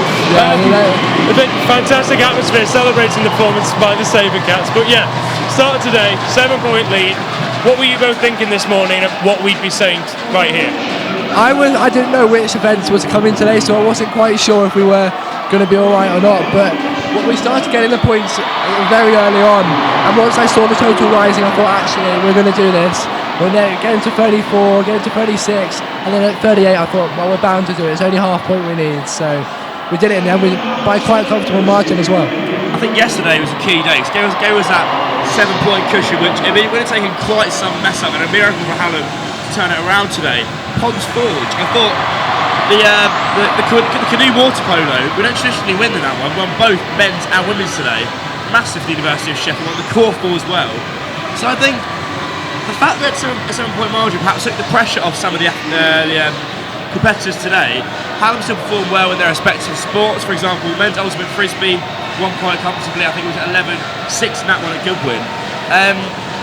So I think yesterday was perhaps a more important day, but today was nonetheless entertaining and fantastic day, fantastic week we've had here at Varsity. Absolutely, and we've talked about how not only these athletes who train ridiculously hard for months to get to this point to win some pride, but some black and gold pride, but also for the spectators. We've got an amazing crowd behind us, as I'm sure you'll have seen and heard. How's this crowd stacking up for you guys? I think, well, as we said, the highest attended Varsity game, ice hockey match, outside North America, sold out within 45 minutes at our Student Union box office. Hallam Sports Park sold out the EIS Day. Well, EIS Day, they don't sell tickets, but it was a very highly attended event. Varsity eventually sold out on that final Saturday. That's the first year they've had it. Interest in Varsity gets bigger and better each year, and it really bodes well for next year, certainly. So, I mean, we've got a full stadium behind us, and every time I've been outside of the stadium into the concourse area where they're serving drinks and stuff, there's still been loads of people there. There's so many people have turned up to support it. Do you think it really makes a difference to these players, Ollie? Yeah, having 4,000 people screaming your name when you score a goal, when you make an important interception, definitely gives you a boost. I've never played in front of this big crowd, so I wouldn't really know, but I can imagine it would. Even if you have a couple friends shouting, go on, keep going, I think a massive boost, and it's an amazing crowd. It was a bit patchy earlier on, not everyone made it on time for the 7 p off kickoff, but now the crowd is amazing, the atmosphere is electric, and I'm looking forward to the rest of the game. Yeah, we kind of cheat. We managed to get in very early. We drive here. We cut the queue. We've got the queue. But we're like the extra trams are put on. It's an amazing logistical operation to get these fans here. I mean, the logistical organisation required for Varsity is it's something like, even the Ford spreadsheet was like nothing you've ever seen before. The trams have #SUVarsity on them. Quite incredible. I think, there's been some confusion with the face-off time. Some thought it was 7, some thought it was 7:30. It was a 7 o'clock start today, so the crowd was slightly lower than what we expected, but after 5 or 10 minutes it started to fill in, and now there's hardly a seat in the house, Luke. There's a moment of concern there where it wasn't filling up as quickly. It's sold out, apparently. Something's a bit wrong here. So we obviously have 2 more 20-minute periods, and then after that we will see Flick Wilbraham, our sports officer, go on to that rink behind us and lift the Varsity trophy. Has she done much skating before? Because she might find that a bit difficult. Yeah, she competed in the squash. There's a lot of people here, Flick. This is very true. Falling over in front of this crowd would be a bit embarrassing. I haven't seen a sports officer go yet. We've got last year's sports officer Johnny Block here as well. He's watching from the stand, so could be quite an awkward moment. But we had Flick compete yesterday in the squash, and that was a fantastic result. I mean, she secured the point for squash. Me and Aidan were saying off there earlier on, she won Varsity. She did what she said she'd do. Flick, our sports officer, said, I'll win Varsity this year. She won her Varsity. She's done all she could do, Really good performance from her in the women's squash ones. Very closely fought in that one. Again, here, 2-1 to Sheffield Hallam. Every sport we go to seems to be a bit touch and go, so I really have confidence that the University of Sheffield can turn this one around further down the line. There's only been a few events which have been in whitewashes. A couple of the footballs I saw, but apart from that, they've been so close, and even when they're not meant to be, the underdog stepped up, and that's what we're having tonight. 2-1 is a really respectable score so far, and we're definitely in this game. It's been pretty even so far, hasn't it? On chances, I'd definitely say so. Sheffield have had quite a lot of shots saved. I think our ice hockey team will be very disappointed. Really, I thought they matched Hallam in every respect. To be level, created as many definitely, chances. They just got to be clinical in that final third. I think their goal proved they can be, but in the next 2 periods they've really got to. I mean, Hallam will be creative, will make chances. So it's all about the University of Sheffield not accepting the pressure, but really looking to attack Hallam and just taking the chance is so important, Luke. We were shooting a lot further out than Hallam. Hallam often got closer and then tried to nip it in. Quite intricate. Yeah, exactly. Whereas we were taking a bit of shots from further out, which is maybe not switched up the tactics in the second half. But there's a lot of tactical play you can do in ice hockey because you have all those subs which you can bring on as well. So it's all to play for, and I think we can do this. I'm confident. Very exciting. Very good to hear. So for the next two periods, obviously, looking at what we've just seen, I think we've had some fantastic checks around our goal, making sure that Hallam haven't managed to score. Would you say that it's that attacking side that we really need to work on? I would. I mean, the Hallam goalkeeper in the first period there performed admirably well.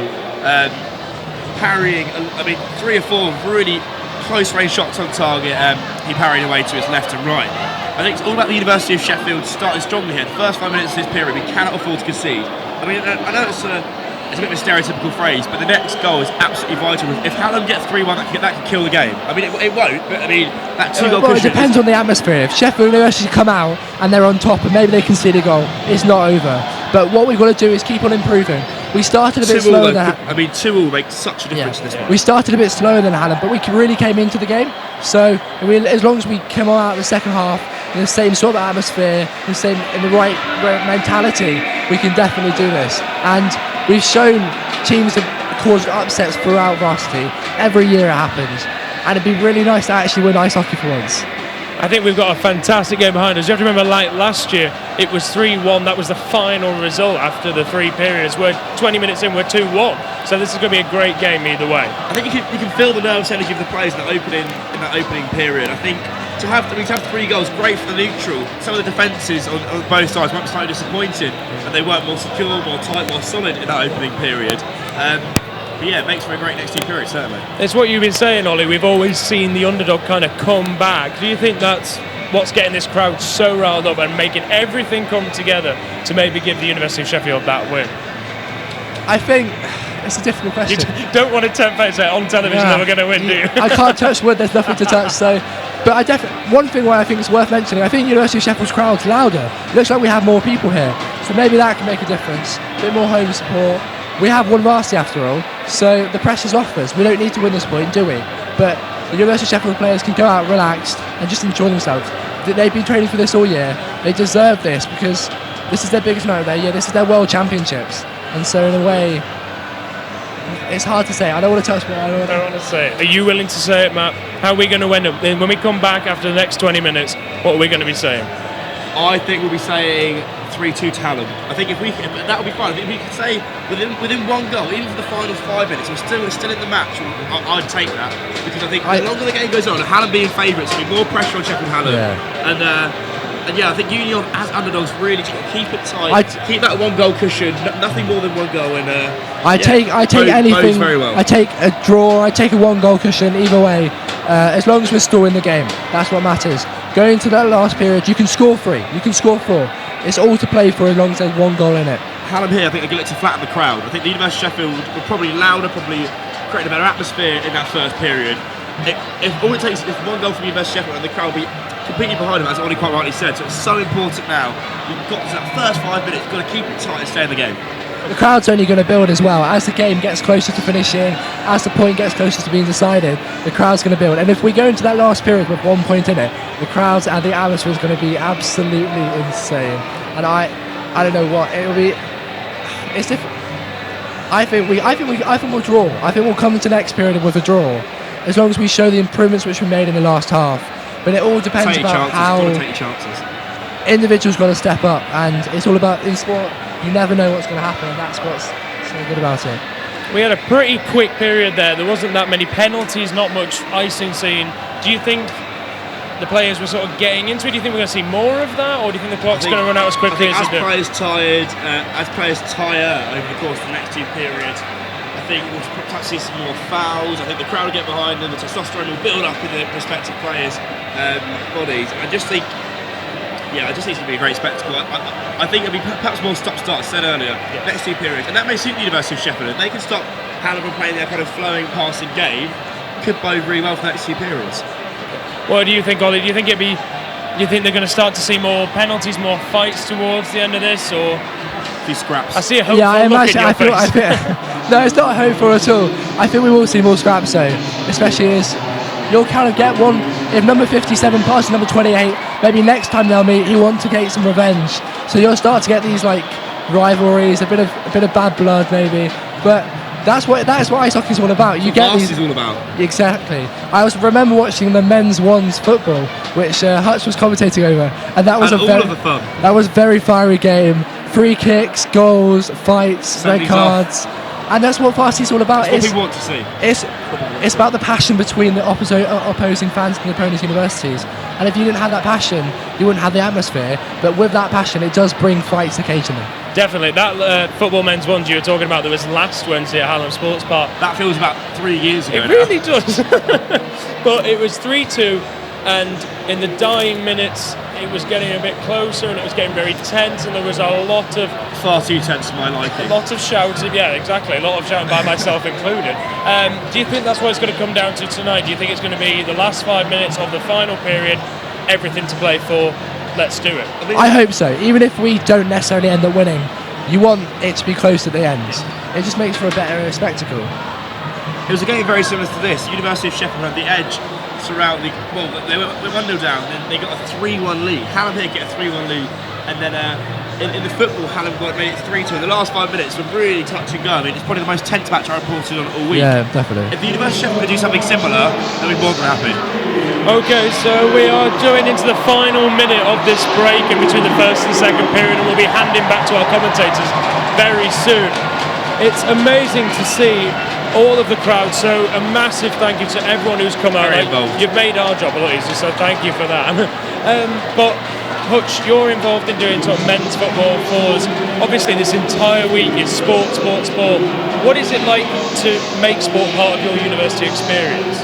I mean, sport is my university experience. Through football, through Forge, through watching with my housemates. I think Varsity highlights and epitomises all good things about sport. Yeah, there's competitive nature, there'll be some ups and downs, but what you get out of sport socially, competitively, I mean, it just adds and enhances so much the university experience. Would you agree with that, Ollie? Definitely. University's all about. I don't know what university's all about. That's a different. Not your degree. I'm the old one here, I can say. But Varsity really, it's definitely the highlight of the sporting calendar, and sport is so important in Varsity, it's very important in schools. So it's the highlight of my year so far, definitely. Is there any sports you've seen as a fresher that are taking your interest for the next 2 years? I was wondering about doing ice hockey next year. I think we could get fun. There we go. I think we could have a Sheffield radio team or TV team. Well, there we go. Might see you down there. We're going to throw up to our next lot of commentators. This is the second period. As we say, we want to see some of the first 5 minutes. Let's see what these guys say. Yes, hello. We are back here at Sheffield Arena, and we had a fantastic first period. It was really exciting. So much action, 3 goals, couple of penalties. It's been really, really good to watch, hasn't it, Nikhil? Yeah, it's been absolutely superb, as you're saying. It's so tight and tense out there. There has been a few penalties, 2-1 Hallam leads, but this game really looks like it's anyone's, and it's really tight. And the University of Sheffield are actually coming into the second period in a power play now, with a Hallam player sent to the sin bin right on the stroke of the end of that first period. So I think the University of Sheffield have got a really good chance here. Yeah, absolutely. There was a lot of momentum shifts in that first period. Sheffield, when they got that goal back, we saw Gerstein look like he was going to try and get a couple more in, and then Hallam came back strong as well. It's anyone's game at the moment, and Sheffield are just putting a bit of pressure on Hallam in their own quarter, and the puck is going out, and it's just been kept in well there by Sheffield. Cannot see who that is from up here. And Hallam have a chance here, number 9, that is Dominic Martin having a shot. It's just gone wide of the post though, and Sheffield will look to build an attack from here and gain control again. Yeah, it was a good opportunity actually there for Dominic Martin. He didn't get the cleanest contact on the puck, and he's dragged it quite a long way wide in the end really, but Sheffield are breaking back here. And that was Rob Johns going down the left. He just got into some space down the left, had a look on goal, but Foyle was there and got his glove on it, throws the puck, and we'll have a face-off here for Sheffield, right in Hallam's zone. Pressure on Hallam really early here in this second period, and Sheffield win the face-off. They're just building an attack here at the back of the zone, just looking to keep possession, looking for an opening. This is Gerstein going down the right-hand side. He's just holding the puck up. Gets it back to the blue line now. It's being played across. We've just had a poster chucked onto the ice. That's unfortunate. And Sheffield have just gone back into their own zone, and they'll look to rebuild from there. Yeah, I think it's important that Sheffield continue to build pressure. Matt Croyle's been absolutely superb so far for Hallam in their goal throughout that first period. So it's important that Sheffield do get some shots off and tested. But they've been very good. They came into this game, Hallam being big favourites. But Sheffield, they've not let the occasion get to them. They played very well and another good effort there. We have just had a shot there from Boardman sitting on the blue line. He's just cracked one in, and Croyle has just shoved it wide. He couldn't quite keep hold of it. And Hallam have their fifth man back on the ice. They have killed that penalty very effectively without really looking in too much danger there. Yeah, Croyle was tested once, but it was a pretty comfortable save in all honesty. And as you say, Hallam have managed to get through that Sheffield power play period pretty comfortably. And I mean, it gives us probably more of a spectacle now they're both up to their full allocation. In what was a pretty tight, pretty close first half, could have gone either way really. First period, sorry.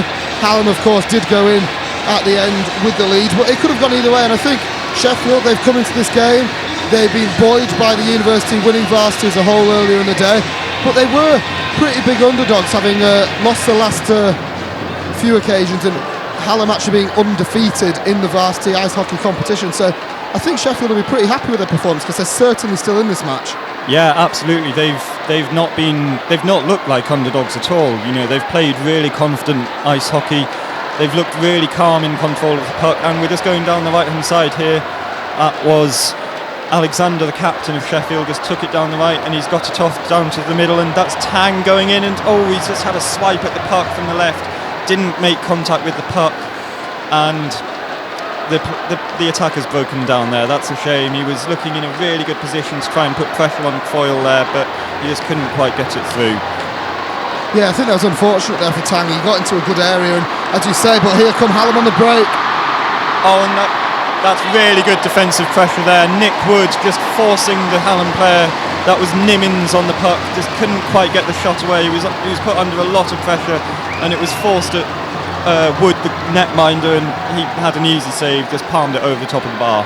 Yeah, it was superb there actually in defence there from Sheffield University, as you're saying, but that's how quickly ice hockey can change. All 1 minute Tang had a pretty good chance on the left hand side, and all of a sudden Hallam break, and Sheffield will have to be careful, because Hallam have looked pretty dangerous on the break, and they won't want to leave too much space for them to get into. No, absolutely. There's a lot of pace in this Hallam lineup. That was Williamson just going down the right hand side there, just broke through quite easily on that right side, but the pass was to nobody really, and the play broke down a bit. They've just flashed another one across the crease, but nobody was on the end to receive it, and Sheffield are just containing the puck a bit in there behind the red line here. Yeah, both teams struggling to really retain the puck at the moment. It's quite end to end and also quite scrappy, particularly in the central areas in front of the two goals, and I think both teams will want to try and retain it a bit better. And Sheffield have just had a really good chance there. That was Perring coming off the bench and going straight into Hallam's zone, had a one-on-one with the keeper, but Croyle was equal to it, looked very comfortable, just got his body behind it, clamped down on the puck and froze it, and we'll have another face-off here right next to Hallam's goal. Yeah, I think there was a fair bit of power on that shot, but Croyle made it look so easy, and he just claimed the puck so easily, and I think that's what Sheffield need to work on. They haven't been poor with their finishing, but Croyle's got his goal so well covered at the moment, and he's looking pretty difficult to beat out there. Yeah, absolutely. I think their best chances are going to come from around the crease area, as it often does in ice hockey, of course. And that was Dominic Martin for Hallam, just going down behind the net, but he lost control of the puck, was forced off it by a couple of Sheffield defenders, and the puck has been cleared back into Hallam's zone. The danger is gone for Sheffield. Yeah, I think Sheffield have done that quite well, really. Where Hallam tried to build pressure, they've managed to get rid of the puck pretty quickly. Although Hallam are coming again, and and we've got a goal here. It's a Hallam goal. That was Jordan Ho going down the right-hand side. He just snuck in straight through on goal and got it under Wood. That's 3-1 Hallam, and they are rocking here. The crowd is phenomenal. They are right behind their team here. And Sheffield, it's a long way back there. Yeah, it really is. That 2-goal lead might be huge for Hallam in the context of this game. It was a good break down the right-hand side from Jordan Ho, and he was so accurate with the finish. I mean, Wood's been very good in goal for the University of Sheffield, but he was so accurate, so much power, and right into the top corner. And that's Ho's second goal of the game. He got the assist for the second, and he's really been a standout character here for Sheffield Hallam. He has been a real thorn in Sheffield's side tonight, and that was just a really clinical finish. That was very, very good. Here. Oh, and we've got the makings of a fight here. That's Taylor for... Oh, and it's turned into a full-on ball here. We've got the first fight of the night. It's Taylor for Hallam, and I think that's Brooke Smith for Sheffield, and they're really scrapping it out here. We've had a shirt pulled off. He's really going at him. He's just... This is what we expect from our ice hockey. They really are. This is what everyone says ice hockey is about, and here it is for you. A brawl right in front of the Sheffield Hallam bench. And yeah, they were really going at each other for a minute there. They've hugged it out at the end. It's all fine now. The teammates haven't got involved, but for a while there, the two players looked like getting out of hand. Yeah, this is... I mean, obviously they play for the same team. They all play for the Sheffield Bears. There's not too much actual malice involved, but you know, it's a good spectacle. It's what the crowd really wants to see. You know, if the crowd can see a good fight, they'll get really behind it. They'll get involved.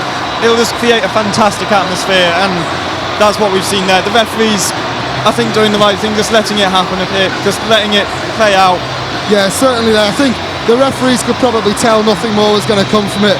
There was members of both teams watching pretty intently, and they didn't really look like getting involved. And then, as you were saying, both shirts at the end almost pulled off, but nothing too major really. They've had a little scrap, but they've hugged it out at the end. It doesn't look like anyone's got too angry.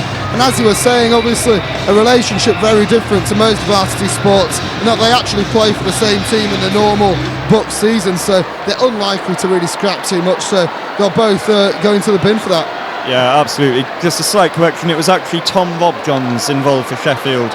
So him and Lyndon Taylor have both been sent to the penalty box for 2 minutes, and will sit there cooling down a bit. And Sheffield are just gathering the puck again in their own zone. That's Alexander just clearing it out, and Brooke Smith will chase it down and just try and put a bit of pressure on Jones. Sheffield just need to try and get themselves back into this game here, get the next goal, and just force Hallam to rethink a little bit. They're just finding it a bit easy to sit back and then break out and put a lot of pressure on the defence at the moment. Yeah, absolutely. I mean, Sheffield now trail by 2, so I think the next goal really is vital.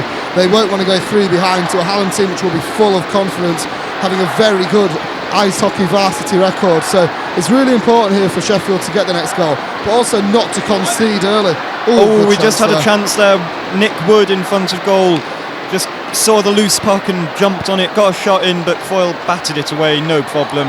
And well, the danger's not quite gone. Oh, that was a great chance there for Tang. He got the ball, the puck even just off the crease, just to the left-hand side of goal. Flashed a shot across, but it went wide, and Foyle didn't have to worry about that one. Yeah, he didn't. It's been a lot better though from Sheffield in the last few minutes. They've come back into this period of the game, and they're playing really well. Oh, and a goal! We got a goal! A wonderful goal! That is an absolutely phenomenal goal. That is a real screamer. University of Sheffield are back in this. What a goal! That was absolutely brilliant. That was Gerstein going down the right-hand side, just laid it off just beyond the blue line.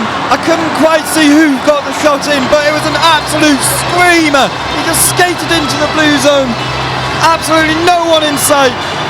Fired a shot away, and Croyle could not stop that one. That was phenomenal. No, he couldn't. Croyle's been superb, and I just wonder if he was taken a little bit by surprise there, but that was absolutely magnificent.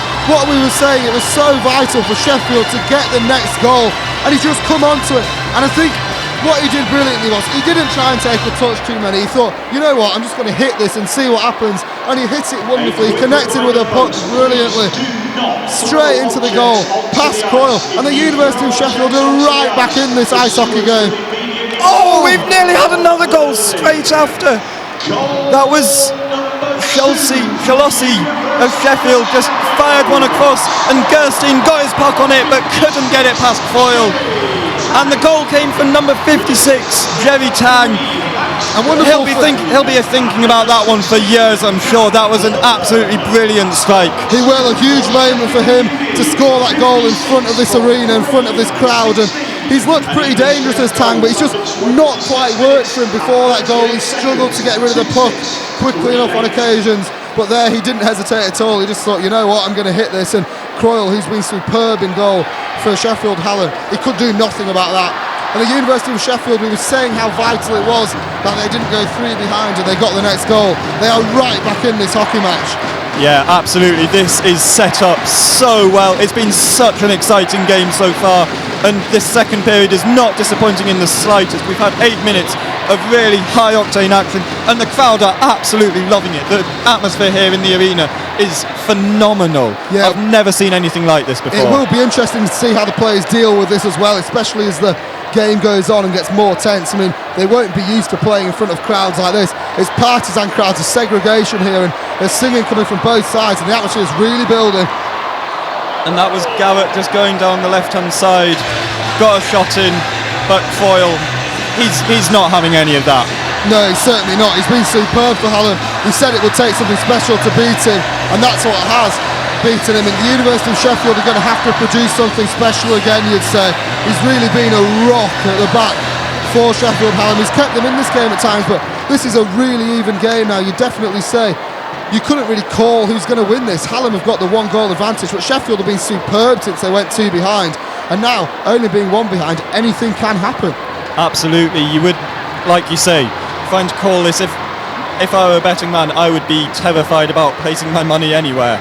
You know, the quality has been really good. Both teams, every single time there's just a hint of the other side beginning to assert their dominance, the other team come and shut it down. Yeah, I think you're right, Matt. I think that's been the main thing for me, really. You think that somebody is asserting their dominance, taking control of the game, and they're just not allowed to by the opposition. And that was Tang going in again, just sneaking into the attacking zone and going down the left and getting a shot away, but it was well wide. But Sheffield still have control of the puck. Oh, and we've got another goal! Sheffield have equalised! This is absolutely phenomenal! Jerry Tang has scored another one! The puck was flashed across the crease line. Foyle was caught one side of the net, left a big open lane for him to go through, and it is 3-3 here. Absolutely superb from the University of Sheffield. Jerry Tang, he made a brilliant skate, and he was just in such a good position, and the Hallam defence could do nothing about that. And from being 2 goals down only 5 minutes ago, the University of Sheffield are right back in this match. They are level. The atmosphere in the Sheffield Arena is like nothing I've heard before. This is absolutely incredible here. This is such a good game we are watching here today. There is no way to call which way this is going. The quality is superb. Sheffield are building another attack here. They're just going to keep hammering away at Hallam's goal here. They are not going to want to let the pressure ease up in the slightest. Foyle has now just let 2 in quick succession. He's going to be wondering how many more there might be to come. Exactly. I mean, Croyle, who played so well and has played so well, but letting 2 in quick succession is not going to do anything for anyone's confidence. And as he was saying about the dominance trying to be asserted, it could have easily got away from Sheffield. They went 2 goals behind to Hallam, who are huge favourites for this game, and they could have allowed Hallam to maybe get a few more and run away with it, but they've come back so well. And as he was saying, no team can really get a proper foothold in this game. It's swinging so much, and I would not want to call this. They both look like they've got goals in them. It's been an open game, and I mean, I'm so impressed with the character of Sheffield to come back against a team who were favourites to beat them from 2 goals down, and they've come back so quickly. It's really impressive here. And Gerstein is breaking out here for Sheffield. He's going down the right hand side. His speed is incredible. He's just tried to flash one through. Oh, and we've just had a shot there from Shalossi. He did just fire one in straight in front of goal, but it was straight at Foyle, who had no problems gathering that. And it's been frozen, and we're going to have another face-off. Yeah, superb speed again from Gernstein down the right-hand side this time, and he pulled it across. And as you say, it was a powerful shot, but Croyle can deal with those, and that'll be great for his confidence as well. After letting in 2 in quick succession, just to be able to claim the puck, I think he'll be really happy there. But Sheffield will be delighted with this. They're getting forward well, they're creating chances, and what they're doing so well is every time they do get into Hallam territory, they're managing to get a shot away, which is so vital in a game which could swing so quickly. They're not allowing the pressure on Hallam to almost reduce the pressure every single time with them getting shots away. Absolutely. Patrick Wood in the Sheffield net has hardly been tested at all in the last 5 minutes. Since that last Hallam goal went in, he's had a pretty easy ride, whereas Foyle has been just under so much pressure. And okay, he's responded pretty well mostly, but those 2 goals will be eating away at his confidence, I'm sure. And Hallam are just building an attack here. They're just going around the back of the net. They're just looking to control the game a bit more. Get back into it, get the puck, keep possession. Yeah, this is really important for Hallam. I think they've been under the cosh a lot in the last few minutes, and they'll just want to almost give themselves a defensive break and a rest, and just put themselves into a situation where Croyle's not going to have to stress about shots on his goal for the next few minutes. Yeah, and we just had a bit of a soft shot there from Taylor, sitting on the blue line, just out to the right. He took a shot, but it sailed very slowly into Patrick Wood's pads, and he was able to clamp down on it and freeze the puck. And we'll have another face-off here. That was quite easy for him. He'll be pleased to get control of it, not have to worry about that. Yeah, I think both sides will be happy with that to an extent. I mean, Hallam happy just to get the puck out of their own territory for a bit and to get a shot away. And as you say, for Patrick Wood, it's just a chance to get hand to puck and make a save after not touching the puck for quite a while. And Hallam did just have half an opportunity there. A couple of players just poaching on goal, tried to get one through. Oh, and that's a really good effort there, but it's flashed wide, and the puck is being cleared by Sheffield, and that's gone out of their zone, and they will be able to just reset there, get a line change, and just regather their composure. Yeah, absolutely. I think that's really important for Hallam at the moment. Looks like we might have another bit of argy-bargy over on that side, although the Sheffield player seems to have left it on this occasion. But as you say, I think it's important for Hallam here just to regroup, take the time, and just stop Sheffield building the pressure which they've done so well in the last 6 or 7 minutes. Yeah, absolutely. And this is Garbett going down the left-hand side there for Hallam. He's just flicked one in, but it's been well blocked by a Sheffield stick. And Sheffield have got that clear very comfortably. And it's just being held up in centre ice. Hallam clearing the puck away, back into Sheffield's zone. They're just trying to put a bit of pressure here on Hallam. They're just trying to squeeze Sheffield into their own zone, and they're doing a good job of it at the moment. Yeah, it's been really important, I think, this phase of play for Hallam. Sheffield are holding out well, but after being under so much pressure and conceding the 2 quick goals which lost them their advantage in this game, I think for them to just have the ball, the puck even in Sheffield territory is really important for them, and I think they'll be really pleased to be doing this. Yeah, and Gerstein gathers possession of the puck, and he's going on one here. He's really after this, and he's got through one. He's out on the right. He's not got much support. He's going to have to. Oh, and that's a very heavy hit. That was number 96 for Hallam. Harry Bolton flew straight into Gerstein and lost his stick and his helmet. That was a very, very solid blow. Yeah, it really was a heavy hit, that, and the Hallam Boston, is it? Bolton, yeah, Harry Bolton, sorry. He's come off a lot worse there than Gerstein, who, it looked for a minute, I think Gerstein's definitely the smaller man, but it looked there for a moment like he could have really come off badly, but Bolton's ended up losing his helmet and his stick, but thankfully he's okay. There's going to be a short break in play here. Yeah, absolutely. We're having a face-off on the far right-hand side next to Hallam's goal, and this will be a chance for Sheffield. And in fact, it's a penalty for Bolton. He'll take 2 minutes, which means that Sheffield are on the power play. Yeah, I think that's a really, really big thing in this game. I mean, 3-3 and now the 2-minute power play. This could make a huge difference as the teams enter. Well, I suppose the last minutes of this period, the last quarter of the second period here tonight at Sheffield Arena, and this power play, if used correctly by the University of Sheffield, could really shape the way that this match goes. Absolutely, although that said, Hallam's penalty kill tonight has looked really effective. They've just cleared the puck out very effectively, killed time, and they've not ever looked too bothered by the power play. Yeah, Hallam have dealt with them very well so far, as you say, and they'll be hoping for the same again, because I suppose you could probably argue in the last power play you couldn't really tell Sheffield had it, and I mean Hallam actually scored not long after that and they looked so comfortable, and Sheffield then scored when Hallam had their full contingent back, so I think Sheffield will probably want to just make a bit more of the power play, but I think those 2 goals will have G'd them up a bit, and the momentum's probably still with them at the moment. But Hallam have got a breakaway here. They've got a 2-on-2. Oh, but that's been really well squeezed out by Sheffield, and they've killed that attack dead really quite effectively.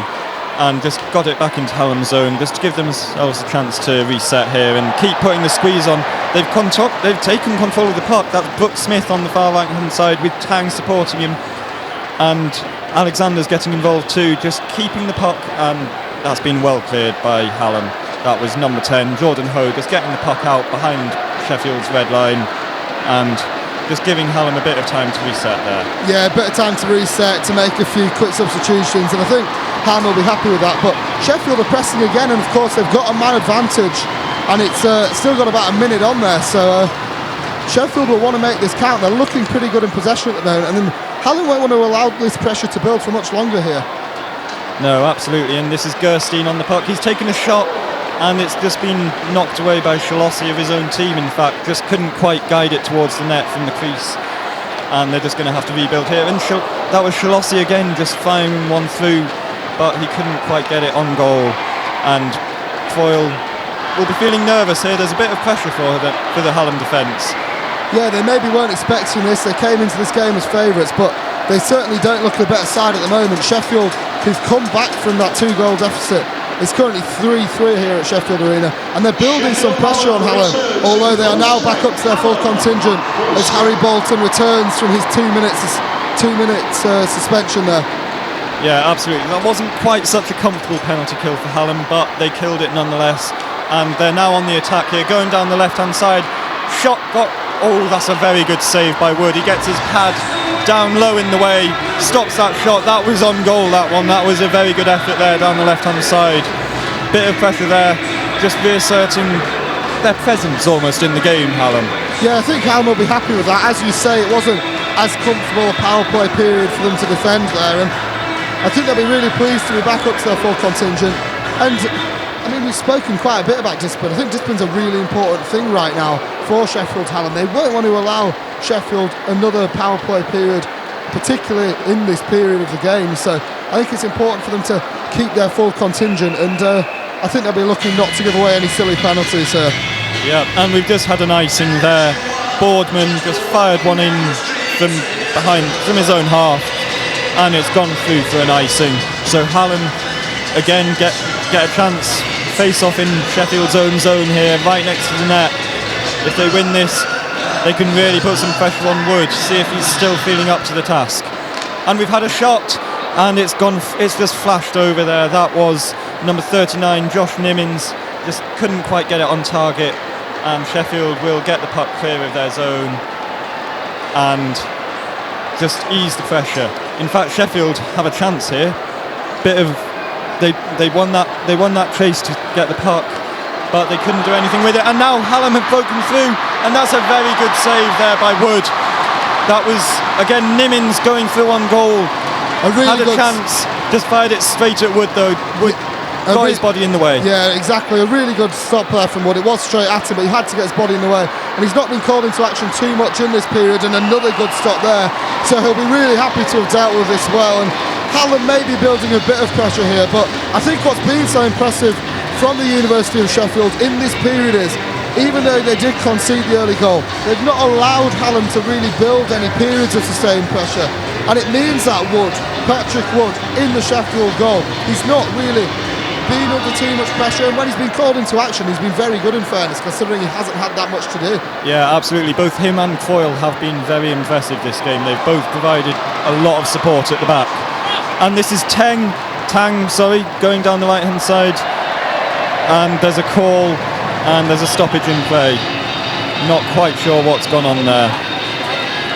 Yeah, I'm unsure what's gone on there. Tang didn't look too pleased with the umpire's decision, but it's been made, and it looks like it's going to...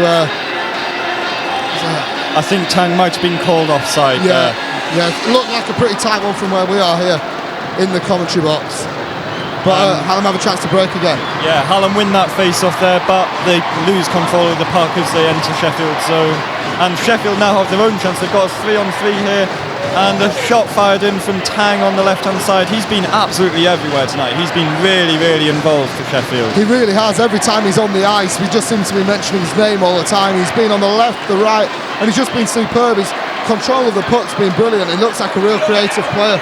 Oh, and we just had a chance there for Hallam. Bradbury coming in through the centre, just couldn't quite lay stick on puck, and it's a chance gone begging for Hallam, you have to say. Yeah, that was a really good opportunity, as you say, the puck right across the centre, and we see so many goals in ice hockey that come from those situations, and that was a really good chance for Hallam, but it's gone astray. And that's another chance there for Hallam. Bolton going through the centre, but he's just been forced off the puck, and Sheffield are just looking to try and regain control here. That's Gerstein at the back there, and there's another stoppage. Yeah, got a bit scrappy there for a moment. I was just wondering if the puck could actually cross the line into the goal there, but I think it's Patrick Wood. He's managed to claim the puck pretty comfortably at the end, and it'll be an offensive face-off here for Hallam. Yeah, absolutely. They're just pushing a bit at Hallam. They're just forcing the issue a bit. Oh, it won't be an offensive face-off, in fact. We're going to be pushed further back. Yeah, it's just on Sheffield's blue line here, and Hallam have won that face-off. They've been really good on the face-off tonight, and that was Bolton again, just nipping through after the face-off, but he couldn't quite do anything with it, and Sheffield will get it clear of their zone, and they're going to try and build their own attack here. That's Rob Johns, gets it out to Shalossi, who gets a shot away, and that's well deflected wide by Foyle. He got down low to his right and just palmed it wide at the post, out to the side, away from the goal. Yeah, another good save from Coyle, who's not been called into action for the last few minutes, but I think he'll be pleased with that. It's a pretty comfortable save at the end, but this game, particularly in the last 5 to 6 minutes, has got so much more competitive and even, really. Sheffield had a period of domination, but it's really end-to-end stuff out there at the moment. Yeah, and that's another easy save there for Wood. He gets his glove down low to the left. The puck was bobbling, you might say, and he's frozen it. Dead simple for him, no worries, and it's a face-off next to his goal. Yeah, I think as we approach the end of the second period and therefore approach the last period, I think the crowd are going to play a huge part in this game. Every time anything happens, both sets of fans really getting behind the universities, and this, I mean, we set up for a wonderful last 20 minutes here if the scores are made 3-3. And absolutely, and we've just had another little sort of chip shot from Garbett. Very tight angle, very easy for Wood to get his glove on. Well caught, well saved, no danger, and we'll have another face-off. Yeah, absolutely. It's been difficult to criticise Sheffield tonight, but I think one area that they may want to work on in the final period is the face-off. They seem to have lost a fair few to Hallam, and if that continues to happen, particularly if Hallam get offensive face-offs, it could lead to some pretty good goal-scoring opportunities. Yeah, absolutely. It's just a really easy way for Hallam to gain possession, and they're just building an attack down the right-hand side here, but that's well cleared, and that was Shalossi, I think, coming back and just clearing the puck for Sheffield. Sorry, not Shalossi, that was Farnsworth. And Sheffield have a chance here, and that was Brooke Smith sat in front of goal, just a couple of yards off the crease, and he just couldn't quite force the shot through. And we've now got Tang again going through, going round. He's found a shot away, and that's well deflected wide by Foyle. A bit of pressure here for Hallam at the end of this second period. They really won't want to concede going into the final period. That would put a lot of pressure on them. And there's a bit of a crease line scramble there, but no worries. And well, we've just had a shot from inside their own half, which Wood got in the way of absolutely no trouble. He saw that all the way. And the puck's just being knocked about here. Yeah, that was superb there from the University of Sheffield. I mean, Tang came close again, but the initial shot, Sheffield had so much time, and I think he just took a bit too much, and he maybe just delayed the shot maybe a split second later than he would have liked to, but Sheffield will be so delighted with this period, and another fight breaks out, this time on the right hand side. This is a big one. Yeah. Everyone's getting involved here. We've got 2 players from each team getting involved. The referee is there to break this one up. They really don't want this one to escalate. No, as you say, what happened with the fight at the end, earlier in this period, the other players almost sat back, they let it go whilst the two fought it out, but the University of Sheffield player was not going to see his teammate knocked about there, and he jumped straight in, and he, let's just say, made his presence very well known there. Yeah, and absolutely, and just as that's happened, we've also had the buzzer for the end of the period. What a period that was. It was a superb period. I mean, Sheffield Hallam racing into a 3-1 lead, and University have done brilliantly to pull it back. They've got their 2 goals back to 3-0, and it sets us up wonderfully for the last period. I'm not entirely certain that. Well, it's quite hard to see what's going on out there. Okay, I think that is the buzzer for the end of the period now. There we go. quite a dramatic way to end it. This game is promising a lot here.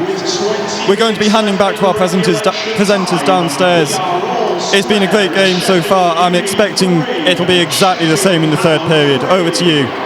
Thank you very much to Matt and Nikhil for our commentary there in the second period. Matt, Ollie, we wanted a lot, we got a lot. We did indeed. 3-0 as it stands. I can't quite believe what I'm seeing. Obviously last year the University of Sheffield lost 3-1. 3-1 down this one with only 5 minutes gone in that second period. We came roaring back with 2 goals there. What a spectacle we've had. I mean, they did kind of make us look like fools because we were talking about how the first 5 minutes is crucial. Like, we need to score, we need to bring it to 2-2. Keep it tight. And we didn't. But we won that second period, which is so important. And in what fashion? 2 goals to 1. 3-0 is all to play for, and we can do this. Exactly. But so Hallam taking that first goal, that was Jordan Ho, number 10, in the 25th minute. I've been told he scored last year too, so he did score last year. Quite frustrating. But anywho, very well taken goal though. Really good finish. Indeed, it was a fantastic goal. You have to give him credit for that. And we also talked about how there wasn't many sort of penalties for roughing or icing in the first period, and we expected a few more to come. A few more did come. We did indeed. We saw handbags between Taylor and Rob Johns, and quite unbelievably, both of them. I think we had that fight as well. We definitely won that period. We definitely won that exchange, which is where it comes down indeed. to. I mean, both of them got momentarily sin-binned. But yeah, it's what we want to see in a Varsity fixture. You know, that competitive spirit, and it did slightly boil over at times in that second period. But I think the fans certainly enjoyed it, Luke. Exactly, and that was around the 25th minute. We're going on to the 27th minute now. 3-2 Uni, and a fantastic goal from number 56, Jerry Tang. He's been absolutely fantastic tonight. Tang, what a period he's had. 2 goals in this second period. Has turned the game on its head. I mean, he looked the most likely to threaten the Hallam goal in the first period. Since then, you know, as I said it in the previous interval, you've got to be critical, you've got to take your chances, and Tang did exactly that. Exactly, and as you said, 2 goals for Tang. He took our third goal of the evening, the second in that period, taking it to 3-3. He's been really involved. Like, I've been listening to the commentary, and all I can hear is Nikhil and Matt saying his name. But it's been difficult to fault Sheffield, wouldn't you say? We've been faultless in that last period. In the first period, maybe you could have said we weren't quite crisp enough. We missed quite a lot of chances. But in that period, we were absolutely excellent. And to come back from 3-1 down, that's impressive stuff, okay? And if we carry this on we've improved. We didn't start great, did we? We went a goal down and we came back, and then we came back again in this last period. If we can do that in the end, we can win ice hockey, which I think is unprecedented, right? We've never won the ice hockey ones in Varsity. I mean, in the final 5 to 10 minutes of that second period, we looked the most likely to get that 4th goal. And it seems that since, I think Chan's really changed the game with those 2 goals, the black and gold have kind of become more confident. They've been more slick with their passing, and yeah, it's a real threat. And they've looked. I mean, in the final third, really good intricate build-up play. And if they take their chances in their third period, this game's there for the taking. Certainly. I was going to say you put it exactly as I was going to say. That really threatening after 30 minutes, wouldn't you say, Ollie? Yeah, we were definitely better in the last 10, and we dominated, didn't we? And you often see it's a shame the half-time whistle came almost, or the end of this period, because if it carried on, you would have fancied us definitely to score again over Hallam. So it's a bit of a shame it came, but we've just got to go out. If we were 5-0 up, we might relax, and that would be dangerous. But 3-0, both sides know everything's to play for, and both sides have to put on a performance. Do you think that's important, Matt? 3-3, it pressures on. As Ollie was saying, if it's 5-0, we might get a bit complacent. I think Ollie's quite right. I think now's an interesting period for the University of Sheffield players, because coming into the game they were the underdogs. They were down after the first period, so they were underdogs again. Now 3-0, there's a bit of pressure on them actually, because the crowd here. I mean, as I said, there's 4,000 University of Sheffield fans. They'll be expecting something. You can kind of smell the magic in the air. Now the players got to handle the pressure, get a cool head over this second interval. They've got 10-15 minutes now. Get their composure together and really push that last 20 minutes through. Just to jump in there, our sports officer Flick scored twice, which is why the crowd were going a bit wild in the background. Yeah, I've just been told we have a traditional. So obviously in the break between the first and second period, we saw the Sabre Cats and Hallam's cheerleaders. between the second and third period, you always have the officer shootout, and I can tell you that Flip Wilbraham, our University of Sheffield sports officer, not only scoring the squash points yesterday, but winning that 2-1 against Hallam sports officer. She wins Varsity. Well, she gets to go on there after the third and final period and lift that Varsity trophy. So 2-1 in to see her. Exactly. What a proud moment. 2-1 against Hallam sports officer Emily Wilkes, but I think that's probably going to beat it, lifting that trophy later. I think she'll be very much looking forward to it, Flick. I mean, I know on a personal level, I know how much time, how much effort, how much passion goes into Varsity, just the planning. This week alone has been it's been a hard slog this week, 8 consecutive days of reporting, of watching, of playing, and yeah, she really deserves it. Yeah, I completely agree. Now, before we were talking about that, we were talking about how they've been a really threatening side, the University of Sheffield, in the last 10 of that period.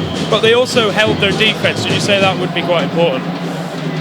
Yeah, well, obviously you've got to be able to do both, and because if you don't do one, then it's going to keep on attacking and they're going to make you vulnerable. But the defence was really good. To only score 1 goal from quite a good Hallam attack is really impressive. But at the end of the day, and I think the most important part about that half was our finishing was quite clinical. When we got into the Hallam last third, we made it count and we actually got the 2 goals.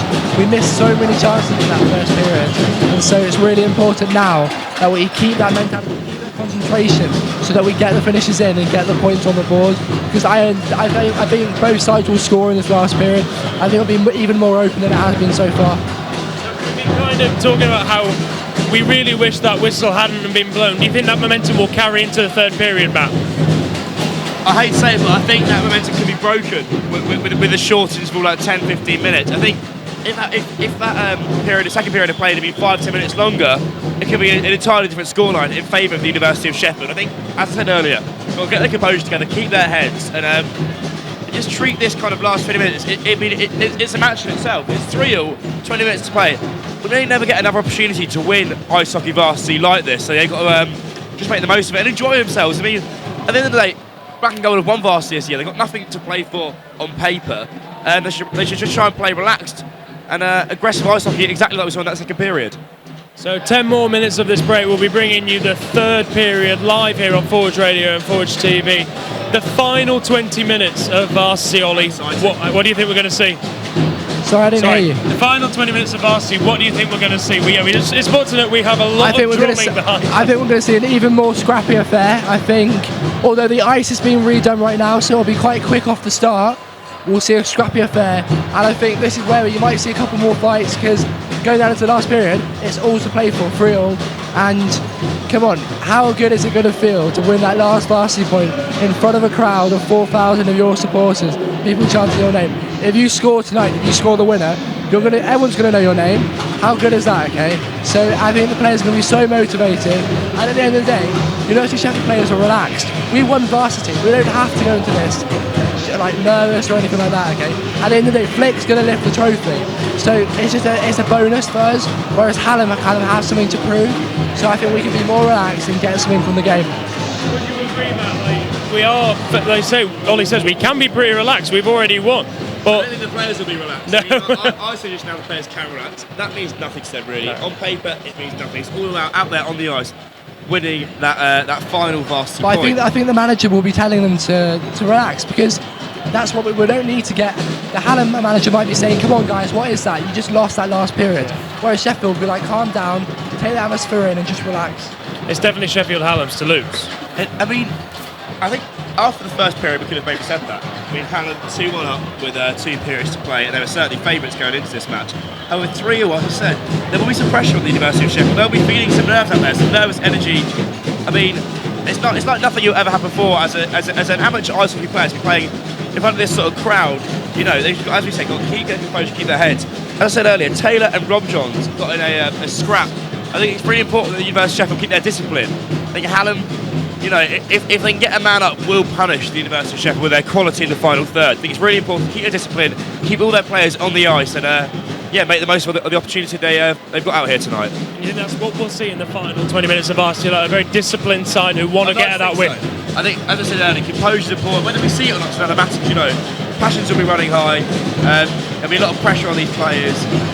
At the end of the day, they're talented, really talented young ice hockey players, and I think the most important thing is they just focus on their talent. They don't focus on the crowd here. They don't focus on, what's at stake, because their pride is at stake massively in this Varsity fixture. If they can, keep a cool head, they can definitely win this one. I think we can all definitely agree the players have really turned up in the second period. We'd say the fans have risen to that level as well. Yeah, we all heard it after that second goal went in that last period. The crowd went mental, and I think our crowd's been better. University of Sheffield have been louder and more receptive. Hallam kind of expected to win, didn't they? And so when we score a goal, it means more, and it's more of a surprise and more excitement and more exuberation. But I think something that's going to be interesting in this last period is Hallam. They seem to have a bit more star players, a bit more dribbling on the ball, and a bit more ability. But University of Sheffield came together as a team, and all the players played really well. Hallam, a couple of players maybe let them down in that period. The University of Sheffield, you need to recreate that. Carry on playing as a team, and then we can win it. Definitely. That's my prediction for the next one. I think it will be 5-4 to Uni of. 5-4 to Uni of. What are you thinking, Matt? The final 20 minutes of Varsity. Well, I said in the previous interval we come in 3-2 down. We're 3-0, so we've usurged my expectations. I think it'll finish 4-all. 4-all? I think it'll finish 4-all. If we get that win, I'll be the happiest man in this arena. But I think Hallam's quality will show in the final period. Something we haven't mentioned earlier: fitness. I mean, a lot of nervous energy out there for the players. If they get tired, they've got to keep compact, keep their shape, keep their discipline. But I think Hallam's fitness will perhaps be more superior. In previous Varsity fixtures in the ice hockey, they've pulled away in that third and final period. Here, Uni of Sheffield 3-0. They can't afford to let that happen. They've got to make sure that they can nick a goal. Really, at the first 5-10 minutes, everything's important. But the first 5-10 minutes, quick out the blocks. If they can nick a goal and just see it out from there, that'd be wonderful for us all to see, Luke. Would you say you've noticed that too? Ollie, would you say you've noticed a difference in the fitness and the energy of the two teams? We've seen fitter, haven't we? Because Hallam seemed to come out fast in the first 5-10 minutes, but then after that, in both legs so far, we've dominated. So that's where it comes down to. We just need to not let them concede in the first 5-10 minutes, and then really punish Hallam in the last bit. I'm sad it's all over, to be honest. The final Varsity event, it's been a wonderful week here on Forge Radio and Forge TV. 20 minutes, Luke, and that's that for 2016. That is that for 2016. You're exactly right, yeah. That's a sobering realisation of, it's been, as you say, it's been a very long, intense week, and it's going to end. It is not over, and that's important to remember. I was talking to one of my friends who's in the crowd, and he was saying, he doesn't really, he's been the past 2 years, hasn't really come for the ice hockey, he's come for the atmosphere. Do you think that's happened throughout the week? There's been a lot of sports where the atmosphere, the energy of the crowd, the sort of social element of it is what's made it. I think so. I think here today, I think Ollie alluded to it earlier, sorry. The University of Sheffield crowd, they seem more engaged, they seem more involved. The Hallam crowd are slightly subdued, maybe expecting to win this one. In other sports, I'd say, prime example, cycling in the Peak District. There'll be people there that, will go because their friends are playing, because, their housemates are playing. Not many people go to see cycling in the Peaks for that sole reason. And I think, that social element of Varsity is a huge factor on it. The crowd's coming, and it's a rare opportunity for both universities to join and show the best parts of the city of Sheffield. Have you been impressed by that social element, Ollie, of all of the sports that we've seen in the past week? Crowds really turning up, people turning up with their friends to watch the University of Sheffield in sports they've never seen before. Yeah, I have been really impressed by it, and we've seen it more in events such as this, such as ice hockey, boxing, Varsity, and American football. In the other events, you get more friends and family or sports teams. But what I've been most impressed with is, no matter who, if they don't know them, they still cheer them, and that's obviously because they're representing the University of Sheffield, and they're doing such a fantastic job because we won, so it's delightful. But I think going to this last period, the University of Sheffield crowd will be even more excited. They weren't expecting to see a win today, were they? They were expecting to see maybe Hallam win, but we're right in it, so we've got more to cheer for. Hallam, right now, it feels like they're losing, doesn't it? They should be a couple goals up based on the levels of the teams. So University of Sheffield are almost winning right now. So I think especially with that, it's impressive. But back to your question on social sport. So impressed. Netball. There were so many people from other sports. They finished their basketball games. They came over and watched it. same with table tennis and stuff like that. And that's what it's all about, getting behind the University of Sheffield players, no matter what team you are, no matter if you know them or not. That's what it's all about, and it's the best part of sport, really. Yeah, and we've had that element, like you say, people have been coming across and supporting in really close games we've had all week, and we have had some very close games that we weren't expecting to win. What stands out to you, Matt, as one that maybe we came close to winning, or we did win that we really shouldn't have, and it was an amazing. We're going to cast our mind back to the first week in January in Teen. I was on a ski trip myself, socially, not with Forge, unfortunately. Now with that one, the conditions were tough to say the least. It was a real blizzard out in the French Alps. We came away there 1-0, and normally, I mean, last year we were 5-0 up after the Ashes to Alps Varsity in the French ski resort. Now this year, 1-0, I was a bit nervous. However, the day before Varsity began, the official week, last Tuesday at Castleford, in the racing, the freestyling, University of Sheffield won the points in that one, and I think that kick-started the week in a wonderful way. I mean, before Hallam Sports Park Day, nobody knew which way it was going to go. The ski team stood out and really, they started to be counted and secured those points. So I think as a motivational point for the entire week, the ski team did outstandingly well last Tuesday. It's important to know, obviously, we have this Varsity that takes place in, as you said, a very intense period of 8 days. Very intense period.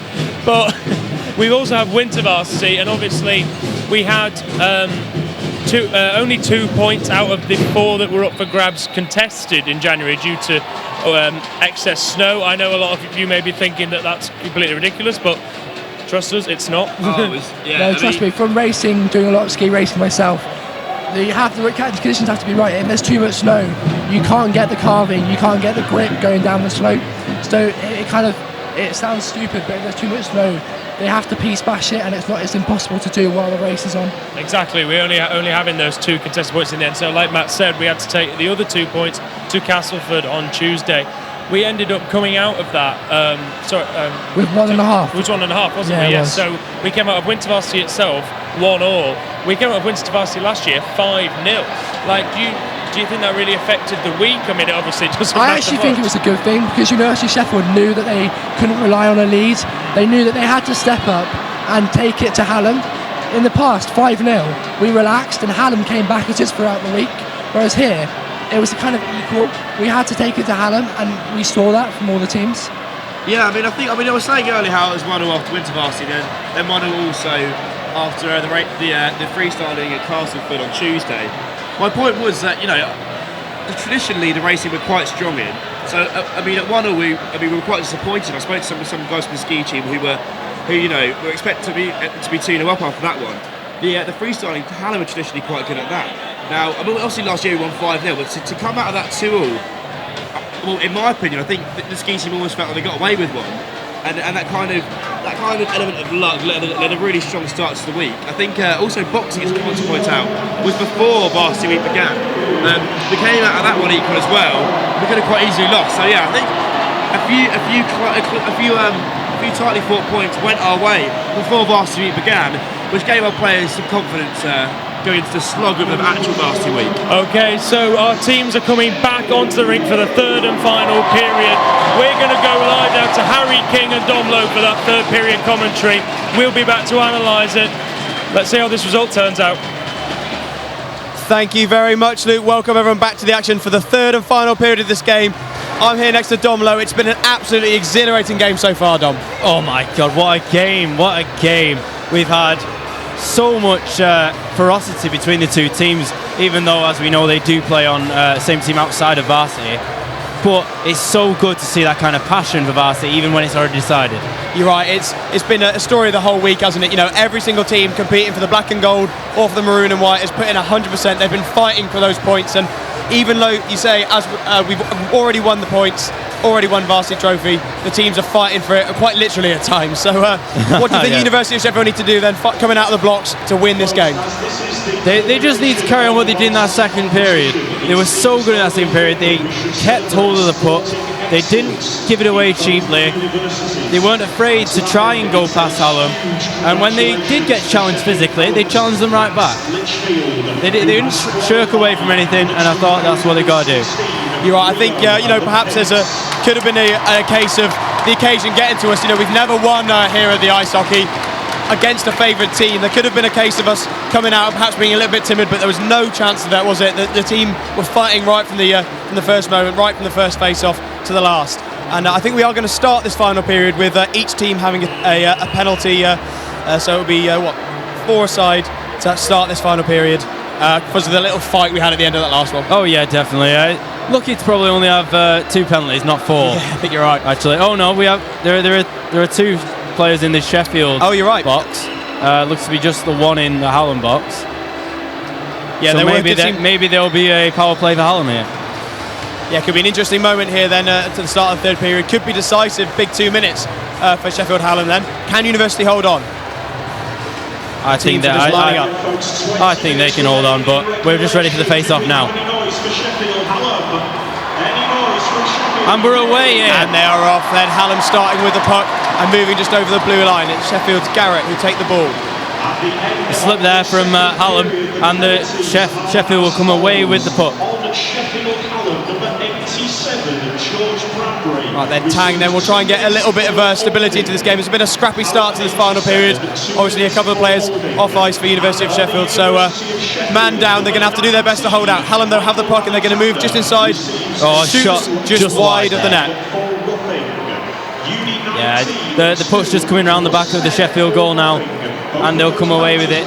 Just trying to get it away from the Sheffield goal mouth at the moment. A little bit of a scrappy start to the period, Dom, there. Yeah, there's so much space on the ice.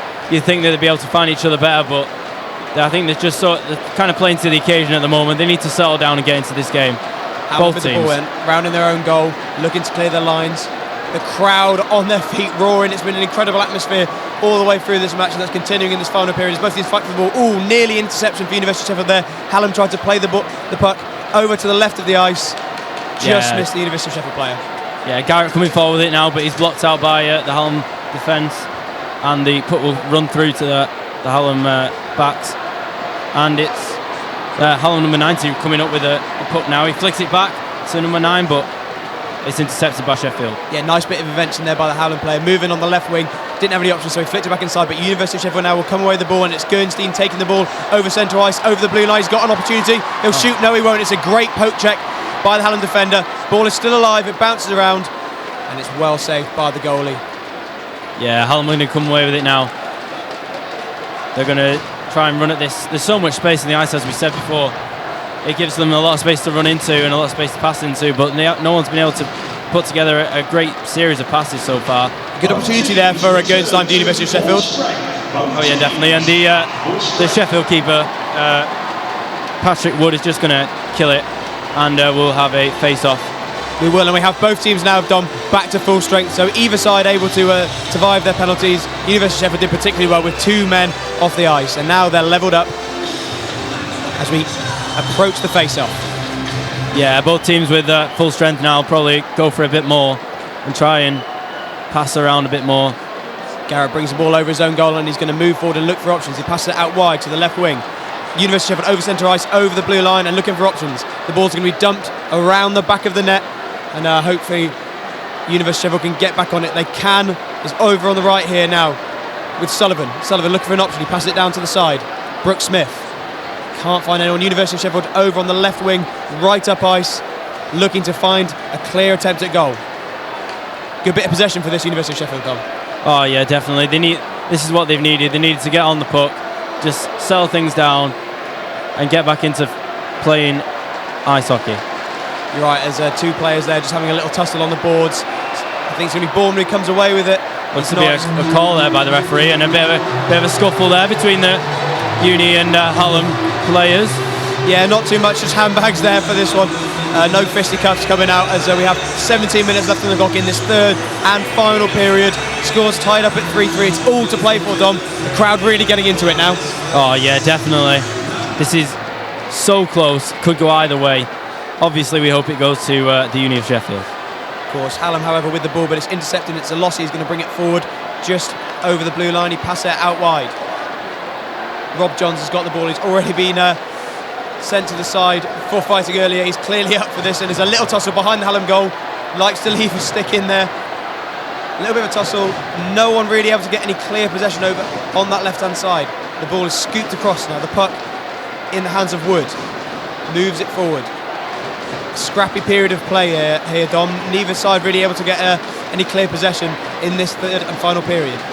Yeah, I think both teams are just trying to physically dominate the game, and they're just forgetting a bit more about the skill. And there's a bit of a tussle there on the puck, but nothing called. Strong check on Rob Johns, but nothing called. Managed to stay on his feet, and we'll carry on now with Hallam in possession in the Sheffield defensive area. Ball rolls around, and it's on the left-hand side.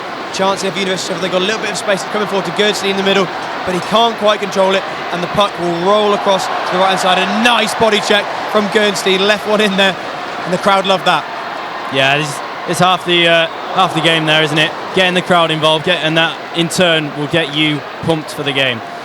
You certainly are right. Puck now at the back of the University of Sheffield. They'll try and clear lines. They do by scooping it around to the right-hand side. It'll be Tang take the puck up just inside his own zone. Neither of those two players fighting for the ball, able to get clear possession of it. The puck comes back into the slot, but University of Sheffield deal with it well, and they're able to clear the lines. Yeah, Brown tries to play it into the centre there, but intercepted by Sheffield, and they'll come away with it. No, an interception by Hallam, and it's a shot saved. Yeah, nice save by Wood. It's going to be killed there by Wood, and a bit of another shot looks to be kicking off again between the Hallam and Sheffield players. Dom, I think both teams really are now just settled down. It's been a little bit of a scrappy start to this period. Neither side able to get onto the puck with any clear possession, and perhaps going for those checks and shoulder barges more than they perhaps should be, and they should be thinking about the way they can control possession. Yeah, you don't win ice hockey games on the number of checks, you've got to score, and they need to start putting some plays together instead of focusing on the men and women they're playing against, and start focusing on that puck and how they can get it up the rink. Exactly, perhaps a little bit understandable, the final Varsity event. They've all been so pumped up watching their friends play this week, and they're going to be fired up for this. A lot of them might even be their last Varsity, as the puck now is with the University of Sheffield. It's Gurnstein, he's coming in. Gurnstein, and a great sliding tackle there across the ice. A superb sliding tackle to prevent Gurnstein from getting the puck away, and the University of Sheffield will have to restart from the back of the ice. Yeah, the push just swung around the side of the rink there, and Hallam will come away with it. Great turn there by the Hallam forward. Nice bit of skill, but they're going to be called back for a face-off. Yeah. Unlucky, he looked to have a little bit of space there, but the referee pulls them back. Yeah, looks to be an offside perhaps. And a few line changes here from both sides. Trying to keep their players fresh, obviously. 14 minutes on the clock. They need to be at their best if either side are going to get that decisive goal. Yeah, Lottie Ahmed coming on for Sheffield, along with a few other of her peers, and it will be...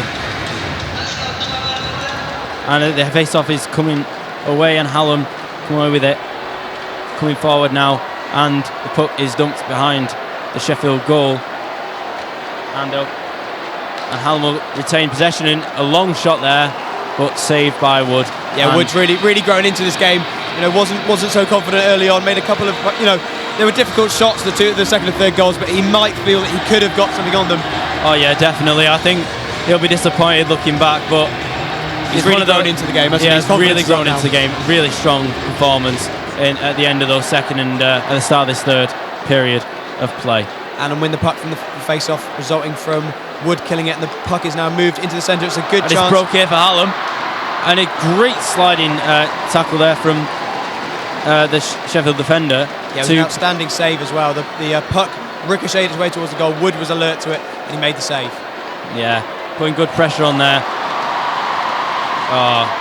Sheffield almost coming away with it, but Solazzi cannot keep hold of the puck and has to dump it towards the goal line, and Hallam will come away with it. Yeah, now University of Sheffield with a little bit of defending to do around the back of their own goal. The Hallam player does well to win the puck back. It's killed yet again by Wood. He's been really solid this last couple of minutes, keeping his side in the game. Yeah, definitely.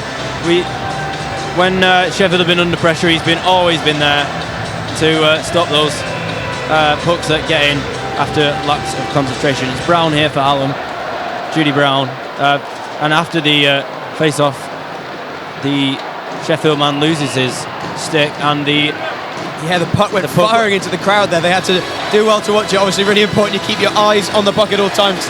As they say on the big screen, it can leave the ice. It'll be a face-off then in the University half. Got a lot of defending to do here. Need to keep it solid. Keep Hallam out. Yeah, Judy Brown here again for the Hallam players, but Sheffield will come away with it. It's Tang, the goal scorer, who will move the ball over the midpoint line, over the blue line as well. Ball is scooped forward, saved well by the keeper, and Hallam now have a chance to move it out. Over on the left-hand side for Hallam. Great defending there by the University of Sheffield. Defenseman does a good bit of work, scoops it up ice, but again, University of Sheffield not able to get on the ball, on the puck. Yeah, Brown coming away with it for Hallam there, but she loses the footing, and Sheffield will retain possession, but it's back with Hallam behind the Sheffield goal. And Brown to go back in the slot, but the shot can't really get a clean connection. Brown's unfortunate there. There's a check over on the left-hand side.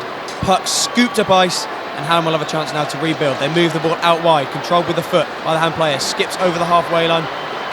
It's well defended again. University of Sheffield fighting hard for the puck here in the centre field. The shot comes in, well saved. Yeah, nothing's going to get past Wood today if he keeps this up. He's been absolutely phenomenal. Another save from Wood. Yeah, he's really got to keep alert to these pucks coming left, right and centre to him. Puck now at the back of the Sheffield University goal. They're going to move the ball forwards over their own goal line. Nice skip outside, bounce off the side of the ring. Yeah, get the ball again. University of Sheffield can't get hold of the puck. No, when they do get hold of it, they just cannot keep hold of it. They're too busy looking, how can I get over that other goal line myself, instead of looking for their teammates. But as we said, Gerstein's coming forward with it. He goes past a couple of Hallam players, and Sheffield now have the puck in Hallam territory. Oh, and the shot is deflected wide of the Hallam goal, and there's a check up at the boards, but nothing given. Yeah, outstanding bit of work there by Guernsey. Nice work moving the puck onto the side, getting past the defender, turning back in as there's a massive check right in centre ice. Great stuff. I believe that was Rob Johns. He aimed oh no, it wasn't, it was Solossi. He saw a target there and he hit it hard. He did hit it hard. At first it looked like he came off worse, but the Hallam player couldn't take the shot himself and also went down. Yeah, and the Hallam have just dumped the puck, and it's going to be a little scuffle to get it away. Yeah, more scrappy play by both sides. So Solossi, after that incident a couple of seconds ago, was really pumped up for this. He put in a couple of checks, and the puck is now with Perring in the centre of the ice. Solossi diving in but can't quite reach it. He's putting his body on the line. The puck is fired. It's in. And it's an amazing shot. Another one from Hallam, and it just sneaks under Wood, and he is absolutely distraught. He's absolutely devastated with that, isn't he? The puck just slipped underneath his stick. Couldn't go get to it, but it was a fantastic bit of work, wasn't it, Dom? A great shot on the turn by Sheffield Hallam. Yeah, a great bit of play from Hallam. Hard to defend against that. It was basically one-on-one in the middle of the ice in front of the Sheffield goal, and the Hallam player, he just turned and shot and just slipped under Wood's padding. Yeah, Hallam really enjoyed that. The fans on the side there, but University of Sheffield come away with the puck from the opening face-up. It's won by Hallam, and it's going to be dumped up ice by them. All of the work to do for the University of Sheffield now, Dom. Oh yeah, definitely being 4-3 down with 10 minutes to go after this scrappy play. Haven't really had a proper shot on target in this period, and they'll really want to have another one. As we say this, Sheffield have possession, but they lose it to Hallam, and Hallam are coming forward now. Hallam moving the ball over Sheffield's blue line, but it's well defended by Tang. Great stuff to get on the puck there. Hallam have won it back. Shot comes across, well killed by Wood, and then we'll have another face-off. Yeah, Wood just he'll be disappointed with that one. He'll probably still be telling himself off, but you have to say he's saved so many shots already in this period. He's got to start asking questions of his defenseman instead. You're right, you did feel it was coming, didn't you, Don? There had been a lot of pressure put on by Hallam. University of Sheffield not able to keep the puck as they now scoop it up ice. It's going to go all the way through to the Hallam keeper. It's not the defenseman does well to get in front of it. Yeah, you're right, Dom. You do feel like that goal was coming for you at first, Sheffield Hallam. University, though, have got to stay positive. They've got to go back to what they did well in that second period. Oh, yeah, definitely. And with Hallam coming forward with the puck now, you got to want to see some tenacity from Sheffield. They want to be driving towards those Hallam players. Oh, and it's kicking off after a Brown shot as Hallam leaves some in on the goalkeeper, but it is quickly diffused by Woodcock as he tackles the Sheffield player to the ice, and that has really riled up the crowd. And in fact, we can see some of the Hallam cheerleaders having a little dance about that one. Absolutely loving it when a couple of players ended up on the floor. Seen it a couple of times, haven't we? You know, the goalie making a save, killing the ball. The Hallam and University attackers putting a couple of late shots in, which will result in a bit of a brawl, and we're going to find both players are reduced now. We'll have a penalty against them. Yeah. It's going to be a double penalty, I think. 2 minutes for both. Maybe the extra space on the ice will help Sheffield, or maybe they need those extra players. Oh no, it looks like they're going to just have 2 penalties and everyone's going to substitutions for both. Okay, then University Sheffield with Garrett has the puck. He moves into the slot. Can he get a shot away? He does, but it just goes wide. Takes a slight deflection off the Hallam defenseman on its way through. Ball, puck on the right hand side. Shot comes in. It's well left by Solossi. Keeper managed to make a good save though. Puck goes all the way through to the keeper, Wood, University of Sheffield's keeper, and now the defenseman can bring the puck forwards over the blue line, over the centre line. Oh yeah, great little run there from the Sheffield forward, but it's come to nothing here. They've just got a bit of territory for Sheffield. Again, perhaps rush that pass. It could have got an easier pass away, or maybe even beaten an extra man, but he chose to dump the puck forward, and University of Sheffield lost it. They have won it back, however, and there's now a bit of space over on the right-hand side. Zalossi will take the shot. It's well saved. Yeah, that one's not really going to trouble the Hallam keeper. Matt Croyle has been pretty phenomenal so far. You're right, he hasn't had much to do in this third period, but in the first and second he was quite good, and will probably be disappointed with the 3 that he did concede. Yeah, there was a couple of spectres of efforts, weren't there, from Jeffrey Tang, particularly the last goal scored by the University of Sheffield. It was a long-range effort, and Croyle is an excellent keeper, but he couldn't get on the end of it. Oh no! And now we'll have a face-off after Wood kills it again for Sheffield. Face-off then in the University of Sheffield's defensive zone. They win the puck and they're going to try and move it forward. Hallam have got it back, bouncing around in centre ice, back towards the University of Sheffield goal line. Yeah, Sheffield are going to come away with it. Patient 1-2, good bit of work, finding the open man and getting the pass away. The puck now scooped forwards, and Tang will give chase to as it rounds the goal, but the keeper comes out well. Croyle trapping that ball, only comes as far as Wood though. Wood just inside the blue line. Tang can't quite control it though. University of Sheffield really need to get hold of this puck. Oh yeah, definitely. And when they're coming forward with it, they're being clever enough to dump the puck before they run into an offside violation. Oh, great little bit of skill there from the Sheffield number 3, and he's coming forward with it now, a bit of speed, and it looked like it may have been an offside there, but not called. Gurns down outstanding still a bit again. Crowd really enjoyed that little turn. However, Hallam now have the ball and they're going to bring it over the blue line with a chance to maybe create a goal scoring opportunity. The puck comes back into the slot, misses everyone though, goes all the way through. It's fired in, and what an outstanding stunning save. catch there from Wood. He did really well, didn't he? I don't know if he wouldn't have seen that till late. Oh yeah, he picked that one right out there, even though he didn't see it. Just a little one-handed, just barely even looked. So casual there from Wood, but made it look easy, grabbing hold of the puck, killing it, and it's going to be another face-off. University of Sheffield under the cosh a little bit here. They need to relieve some pressure and get hold of that puck. Yeah, they need to get on the puck. They need to build a bit of their own pressure on the Hallam goal, and then, maybe try and get another goal before the end of this game. As another shot comes in from Hallam, and Wood will save and kill it there. Yeah, well frozen by Wood. University of Sheffield, while it's only the 1 goal deficit, can't get too frustrated. They need to remind themselves that they've scored 2 in quick succession in the second period, and they can definitely do that in this final 7 minutes, Dom. Oh yeah, definitely. If that second period, looking back at it, they need to see that they do have it in them to score goals against this Hallam team. Puck comes out from the face-off to Brown. She takes a shot and it's frozen yet again. Yeah, Sheffield need to get out of their defensive zone here, but not just ice it so that the puck can come straight back at them. They really need to get some control, get some pressure in the other zone. As we see a few more changes here for both teams, as the face-off comes away. Puck now around the back of the University of Sheffield goal. It scoops over to the far side. Sullivan can't quite get control of it, and if Hallam have it now, they move it inside, but it's a poor pass, and Sheffield can come away. Now Tang passes the ball inside, the puck inside. Yeah, pass out there to Gerstein, but it's too long for him and he'll miss it. He tries to centre it, but they cannot get there. Good chance that was for the University of Sheffield. They got the puck in across the slot, but Tang couldn't quite get on the end of it and make the control.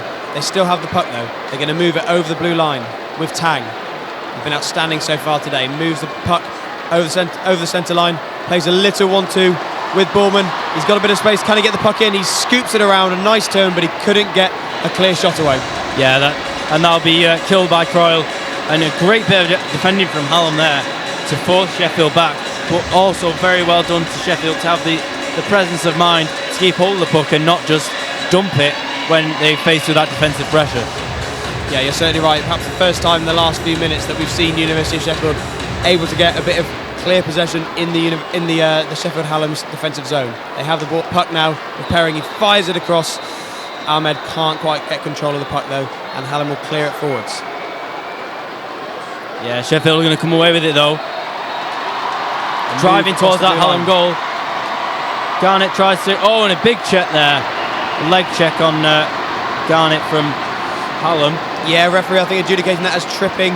It was Garrett and Garbutt, I believe, from Sheffield Hallam went in on the check, and referee's going to have a little bit of word with the bench for Hallam. They weren't very happy with that decision, but I think it was probably fair. Penalty to the University of Sheffield. This is really important, Dom, that they use this man advantage. Oh yeah, definitely. They can't let what happened to the twos happen. If you weren't there in ice Sheffield, then when Sheffield had a penalty, they conceded to Hallam. If that would happen, then it would almost certainly end the game.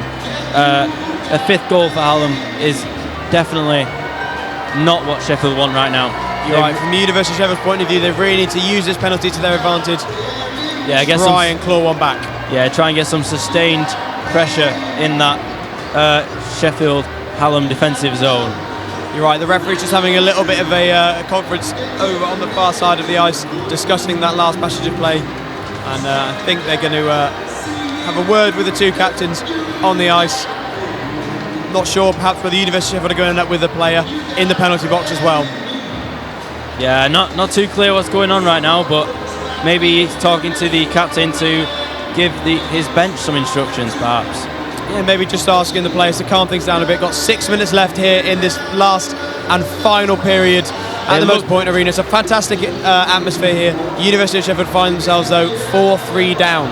Yeah, it would seem that one of the Sheffield Hallam players has just been sent to the locker room by his captain. He just stepped out onto the ice and then back off it and went down the corridor away from the ice. Not happy with that decision at all. There we go, University of Sheffield, however, will continue. It's Tang now who has the ball. Jerry Tang moves the puck inside. Garrett goes, kneeing was the call on George Garnett. Garrett now at the back in the slot, fires a shot. It's great well saved. Great save there from Croyle. Big long shot there. Didn't look like it was going to trouble him, but it's creeping in that top corner. University of Sheffield have the puck behind the Hallam goal. They're going to move it around, try and get into the slot, try and work a goal scoring opportunity. Yeah, just confirmation there on the big screen that Harry Bolton has been ejected for abuse of the officials. That seemed a fair shout. You know, he gave it a right earful after that decision was made as Hallam come away with the puck over the blue line. They've got an opportunity here, but really well defended by the University of Sheffield. Yeah, the two players getting tangled up there as the Sheffield defender's stick gets stuck in between the Hallam's attackers' legs, but Sheffield will come away with it anyway, taking their time here, keeping hold of the puck, not letting Hallam get control and ice it. Yeah, you're right. It was Garrett there with a great bit of defensive work, keeping Hallam out when they found themselves with a one-on-one. And now the captain, Alexander, will dump the puck forwards behind the Hallam goal and try and force an opportunity. It's a strong check. He takes it well, though, and Sheffield still have the puck. Wood now fires a shot in. It's well saved by Croyle, but really, Dom, that was never going to threaten him from there. Yeah, not going to threaten him from that distance. He's too good for that. Another shot, though. Oh! And it almost trickles in after the save.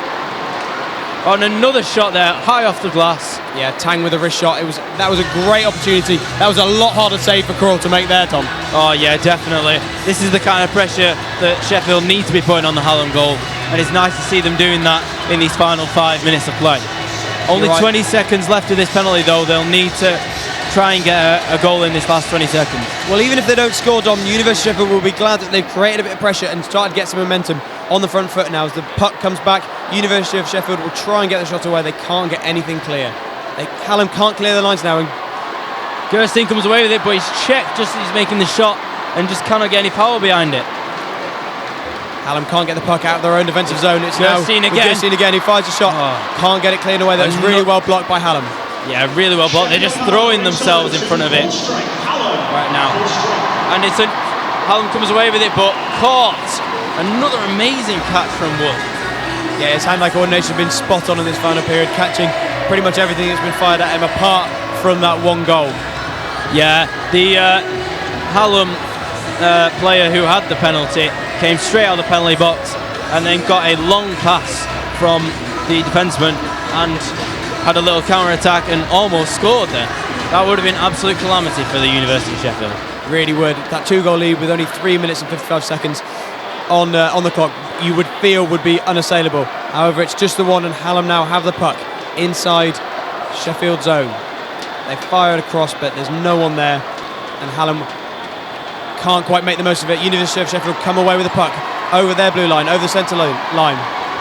Moving forward, but it's really, really well defended by Hallam. Yeah, you've got to admire their defence so far. What a check there by the University of Sheffield player, but Hallam do come away with it, and there's a little bit of space. That crowd perhaps sensing that the shot comes in. It's well saved. Yeah, good save there from Wood as the Hallam player looked to dump the puck before an offside was called. And Sheffield will come away with it here. Oh, it's stolen by Judy Brown. She takes great bit of work from Brown. Puck now. She drops it off to the number 5. She comes back to Brown. Oh, almost flicked over Wood there. But he makes the save, and Sheffield are coming away with it now. And it looks to be... So Captain Alexander back to Tang, fires a shot in. It's a little bit of a goalmouth scramble. University of Sheffield fighting to get that puck. They can't get it though, it's been frozen. Yeah. Well, that's a good opportunity, Dom. Hallam defenseman lying on the puck there. What an opportunity that was. Puck just broke right in front of Hallam keeper Matt Croyle, but Sheffield cannot capitalise, unfortunately. You really feel University of Sheffield are going to have to make the most of those opportunities as the University of Sheffield called a time-out. Yeah, time-out call with 2 minutes and 40 seconds left, so it's just going to be a 30-second time-out here. The coach is just going to rile them up, tell them exactly what they need to do. They need this goal now. Yeah, you're right, just the one goal in it. University of Sheffield need to fight for everything. Now they're going to throw everything at Hallam and see if they can get that 4th goal. Tie things up. 2 minutes on the clock, as you said, Dom. Yeah, 2 minutes, plenty 40 of time seconds, for them. Yeah. There's Kroll just doing some stretches, just giving himself a little rest off his skates, ready for what we hope will be an intense last 3 minutes of the period for him. I'm sure it will be, Dom. The crowd rising to their feet, banging their little, I don't know what you quite call those. I think we'll call them inflatable clappers. Inflatable clappers, that's a good description. It's going to be a face-off then for Hallam to deal with in their own defensive zone. Sheffield win the puck through Tang, but it's lost, and Hallam will come away with it. Yeah, they're just going to try and keep all the puck here, I think, now. With that 1 goal advantage, they don't need to take any risks, don't need to rush things. University of Sheffield, great bit of work from Alexander to move the puck out left, over into the offensive zone, but dumps the ball forward to avoid being offside. University of Sheffield need to make the most of the puck when they have it. Oh yeah, definitely. They can't go wasting the puck, but at the same time they can't be giving offsides and letting Hallam off the hook. And it's a great little tackle there, almost, but Hallam just squeeze it out. There are 2 minutes remaining. 2-minute warning given by the announcer. The crowd getting up for this. Hallam come away with the puck, however. Oh, but it's well defended by the University of Sheffield. Good save from Wood yet again. Wood again. He's been one of the best players for Sheffield today, despite conceding 4 goals. You're right, he's kept us in it for many occasions. Hallam still have the puck. Shot comes in again, but it goes wide this time. Yeah, Sheffield won't be wanting this right now. they want the puck in the other end. Couple of strong checks in centre ice, and Bradbury will come away with the puck for Hallam. He fires a shot in. There's a hopeful attempt again, Dom. They're going for these long-range efforts. Yeah, you just can't. From a Sheffield Uni perspective, this is not what they want in this final 2 minutes of play. They don't want the puck down there. They want to be bombarding that goal with shots instead of it being the other way around. Wood has just had to kill the puck, and now we're going to have a face-off in front of the Sheffield goal. Just what Hallam want, to slow play down, to keep firing those shots in, and like you say, force Wood to keep on freezing it. Yeah, 1 minute and 23 seconds remaining. Less than 90 seconds then. Can the University of Sheffield pull that one goal back? They trail 4-3 to Hallam with 1 minute, 23 seconds, restarting from the face-off. Hallam win it through Jones. The puck comes in. It's well blocked though by the Sheffield defenseman, and he will move it forward now. It's Girdstein across the blue line. A good check comes in from Hallam's Jones. Really physical play, both sides right up for this in the final moments of the game. Yeah, Hallam are not willing to give this game up after losing Varsity overall.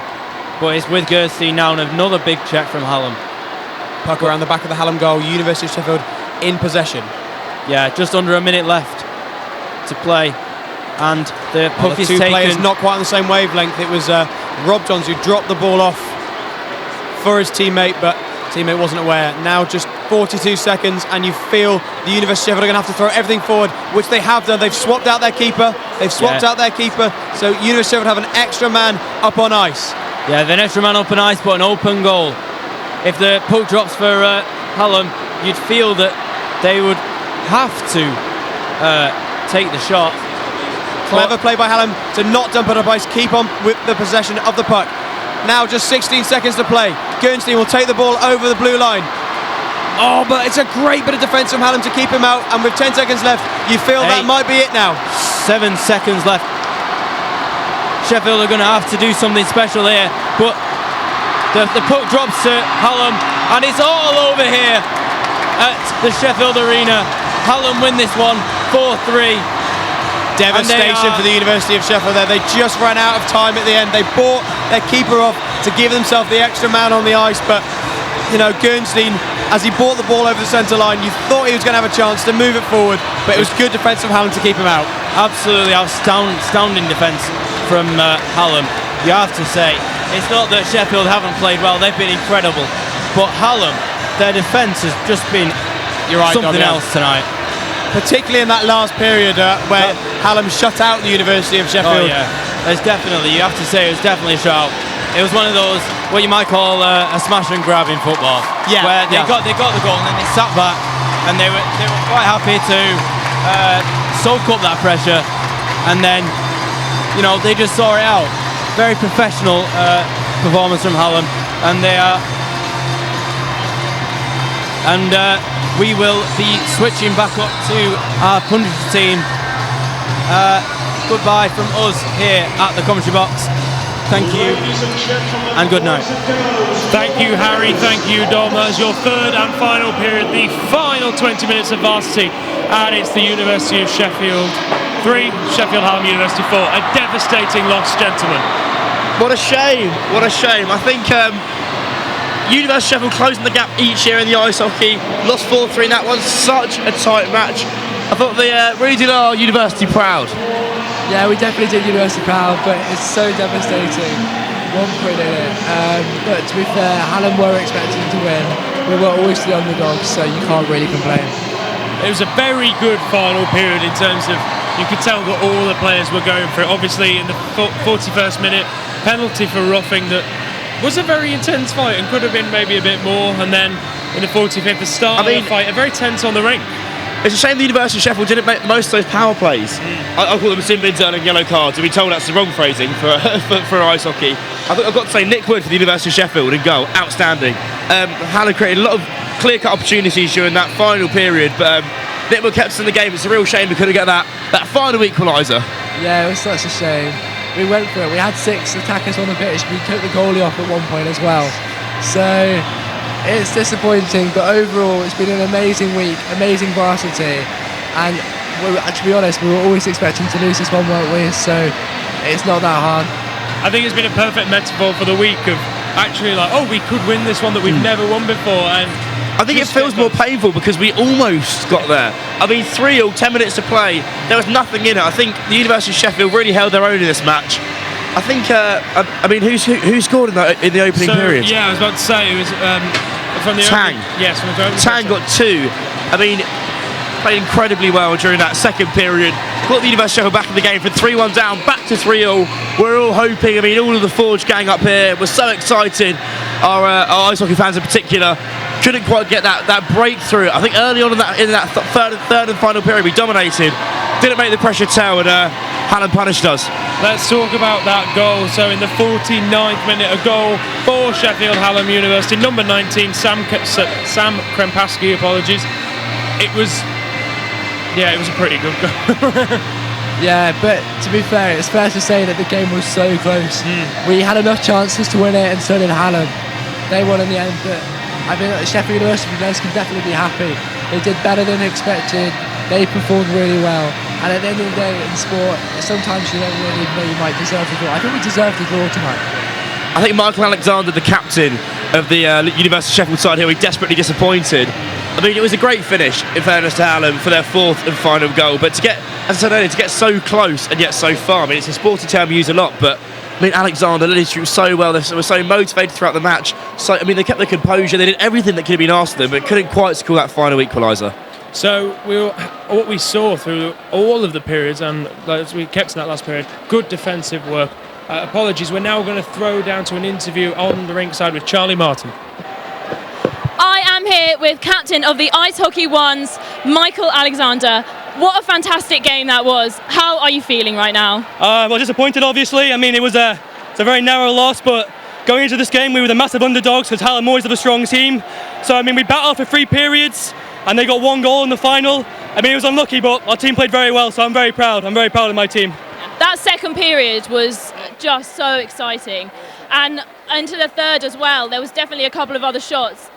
Did anyone in particular stand out for you? Obviously, we've had Jordan Sullivan and Jerry Tang make some fantastic goals, but was there anyone else who stood out in particular? Oh, there's a couple of guys. Matt Farnworth, he's an ageing D-man, I think he's about like 35, 36, and he was doing shifts trying to keep the team in play, and so he worked his ass off when he got on the ice, which was great. But yeah, Jerry Tang and Sullivan, that game, oh, they were great. I've never seen 2 guys play hockey like that before. That was fantastic. They played very well. And obviously you train with the Hallam team.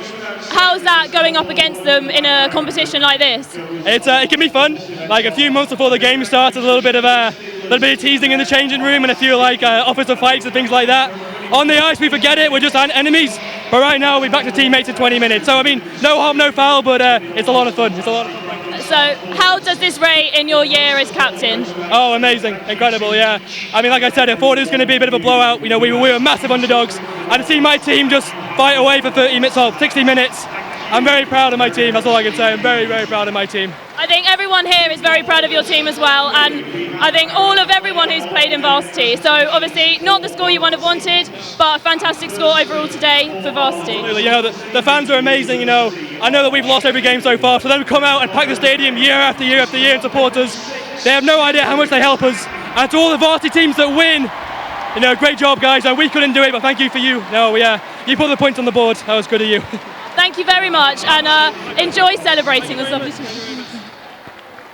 Thank you very much, Charlie. She was interviewing there Michael Alexander, the first team captain. Matt, you were saying that he's probably disappointed. He was talking about how Matt Farnworth and Jerry Tang, really great players, but at the end of the day, yeah, it was a disappointing loss for the University of Sheffield. I mean, any captain naturally would be disappointed. I mean, there's so much expectation, so much pressure from all these fans being here at this final Varsity event, and I think that really showed Michael Alexander. I think he played very well on the pitch. I mean, his team, you couldn't say his team didn't play for him today. I thought Max Gerstein as well, he wasn't mentioned by Michael Alexander. Looked really good going forward, put real pressure on that Hallam defence, but again, we couldn't make that pressure quite tell, Ollie.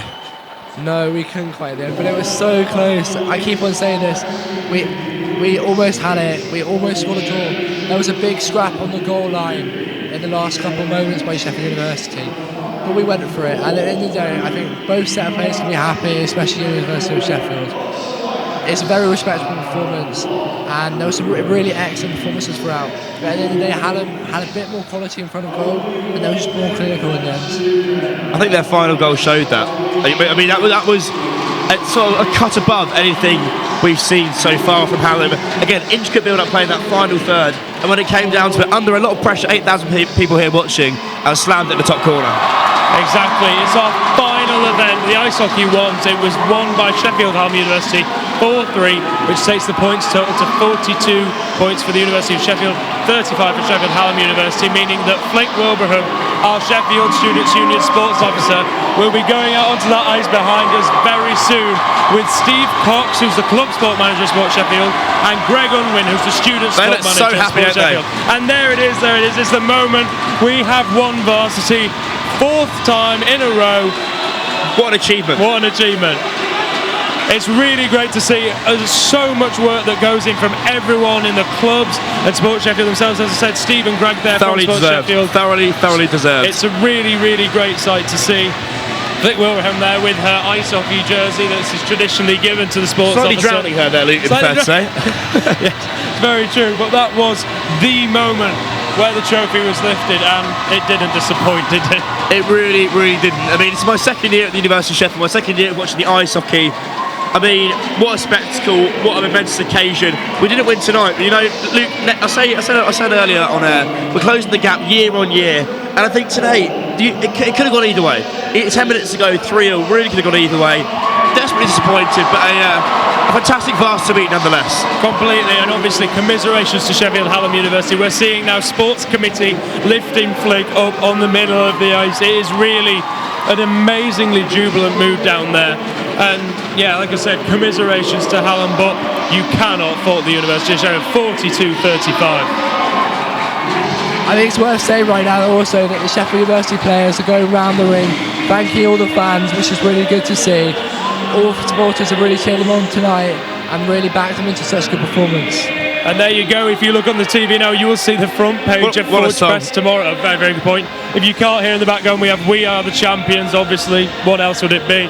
But that group photo there, sports committee, Greg, Steve, and Flick. I imagine that's going to be your front page picture on Forge Press, which comes out tomorrow. All over campus, it'll be everywhere. Varsity, I mean, it lives on. It lives on here on Forge Sport. Exactly, and of course there's been so many events, 77 points we've seen contested over this week. If you want to see any of them back, go to forgetoday.com/varsity. There is reports, there is audio, there is video. I'll probably want to watch a lot of this back. I mean, it's been a quite incredible week, a quite incredible logistical operation. I'd like to thank everyone from Forge, respectively, who's been part of it. I think the coverage this year, we've pushed to get to all the events. The range of events has got bigger and better, and I think that's been reflected in just a range of things we covered on this week. It's been incredible. Highlight of my year, definitely my highlight of my sporting year. But there's also been some really spectacular moments. The rugby, despite losing, was spectacular. It was such a good finish. Boxing was amazing. I thought we deserved to win boxing, but that was a bit controversial. There were so many good moments and there's so many highlights. And obviously there will also be a highlights video and stuff like that coming out on Forge TV and Forge Radio. So keep tuned to Forge to check that out in the future. I've just noticed. I feel speechless. I feel like the end of a marathon has come around us. I completely agree. An enjoyable marathon, but yeah, it was my favourite intense one, but it was definitely enjoyable. I've just seen Steve Cox, our club sport manager at Sheffield, slippering all over the ice, but they've got everyone together. Obviously, we said earlier they're one club usually. They are, yeah. I mean, they compete for Sheffield Bears, the amateur club locally during the week, and I think. I said earlier in a previous interval, I want to see that competitive edge on the ice, but off the ice, it's really nice to see them. You know, they are friends, and they gave their all out there tonight. And I mean, both sets of players played out of their skins really under such pressure from having all the fans here. But you know, they are friends, and it's good. It's good to see they're not afraid to show that after the final whistle. Completely. Michael Alexander, the captain, was saying in his interview with Charlie Martin that in those 20 minutes they were not friends, they were rivals. But now it's over. They are friends again. Yeah. They're all together. But we have a Sheffield. But the aggression was still there, Luke. Oh yeah. there were several power plays, at least one in every period of play, and I think that could put down any worriers that thought, you know what, I'm going to turn up today, it's going to be a foregone conclusion, Hallam are going to coast it, it's not going to be competitive, it's not going to be aggressive. It was all of those things and more. Completely. Now, before we wrap up, I want to ask you about your highlights of the Varsity week. But before we even do that, I think we're going to go down to Georgia Stanway on the ice rink for an interview. I am Georgia Stanway and I'm on the ice right now with Jordan Sullivan. Hello! Hello there. What's your name, sorry? How are you feeling? I'm feeling disappointed, but we did a lot better than we thought we were going to do. So, and who have you got with you today? This is my little sister, Charla. Hello. Now, tell us, you scored the first goal. What did that feel like? It felt amazing because, you know, we've worked so hard to get here and, sorry, I'm really tired. Yeah, so we worked so hard to get here. We put all the work in on the training ground and then it paid off, so yeah. Absolutely. And other than the goal, were there any other standout moments for you today here in Sheffield? The fights are pretty cool, and especially because we know that the other team, so it doesn't get too aggressive, but they were cool. And the big hits as well. And the atmosphere was amazing, like all the fans always cheering. Yeah, it's really, really good atmosphere. Really. Now, you know the other team quite well. What's it like playing with friends? I bet it's quite difficult to actually get into that competitive zone. At first, you think, oh yeah, and then you forget all about it by the end of the game. And like, it gets all rowdy. I think it might get even more rowdy, because we know at the end we can just sort of go away and just, I don't know, make up. And now for your team, were there any standout players for you who you think deserve, you know, players player? I thought Jerry Tang played, the man of the match, Jerry Tang played really well. And Nick Wood in defence really stepped up in the game, yeah. Ace, and any final words right here, right now? I hope my sister's here in 10 years' time. Any last words from you? Hi. Brilliant. Okay, back to you up there. Fantastic interview there. So I just wanted to bring it back to you guys. What is your highlight of Varsity week? Mark, we'll start with you. Oh, sorry, Ollie, we'll start with you. I'm going to go for what was a loss for the University of Sheffield, but I was commentating and it was amazing. It was the women's netball freeze. I was with G Stanway and I know nothing about netball beforehand, but I just learned a lot and it was such intense. And the commentary, I listened back to it yesterday. I was going mental, I was going mad, I was screaming, I wasn't really sure of what I was saying, but that was the best bit. And yeah, that's definitely my highlight. Matt, can I have two? Yes. Okay, boxing I thought was incredible. It was before kind of the curtain raise of Varsity, well, the summer Varsity, if you will, apart from the winter Varsity, obviously, in teen. I thought that, I was reporting and I got blood on my notepad, ringside. Absolutely incredible scenes, and the point was shared by the University of Sheffield and Sheffield Hallam, so it made for a great spectacle at the Octagon. My favourite atmosphere at Varsity was certainly that one. My favourite event in terms of play, the men's football ones. I know I'm biased from the club, but a 4-2 win. To win 2 years in a row for the men's football ones, quite unprecedented. Yeah, they won 3-2 this year. James Reed's free kick to take them 2-1 up. Halfway through the second half was my favourite moment of Varsity. I was commentating a wonderful day at Hammond Sports Park, a great atmosphere and just a privilege to be there. But the whole week's been one long highlight, Luke, to be honest. But absolute pleasure. Could not agree more. Thank you very much, gents. Thank you, of course, to all of you at home that have watched or listened or read articles online. Obviously, as we said, everything will be available on forgetoday.com/varsity for you to catch up on. And our enormous thanks go to Sheffield Students' Union, Sports Sheffield, and every single person who's done something for Forge this week, because all of us have worked tirelessly and made it look effortless, and we're all so proud of it. University of Sheffield 42 points, Sheffield Hallam University 35 points. The University of Sheffield are champions of Varsity for the 4th year in a row. Thank you very much and good night.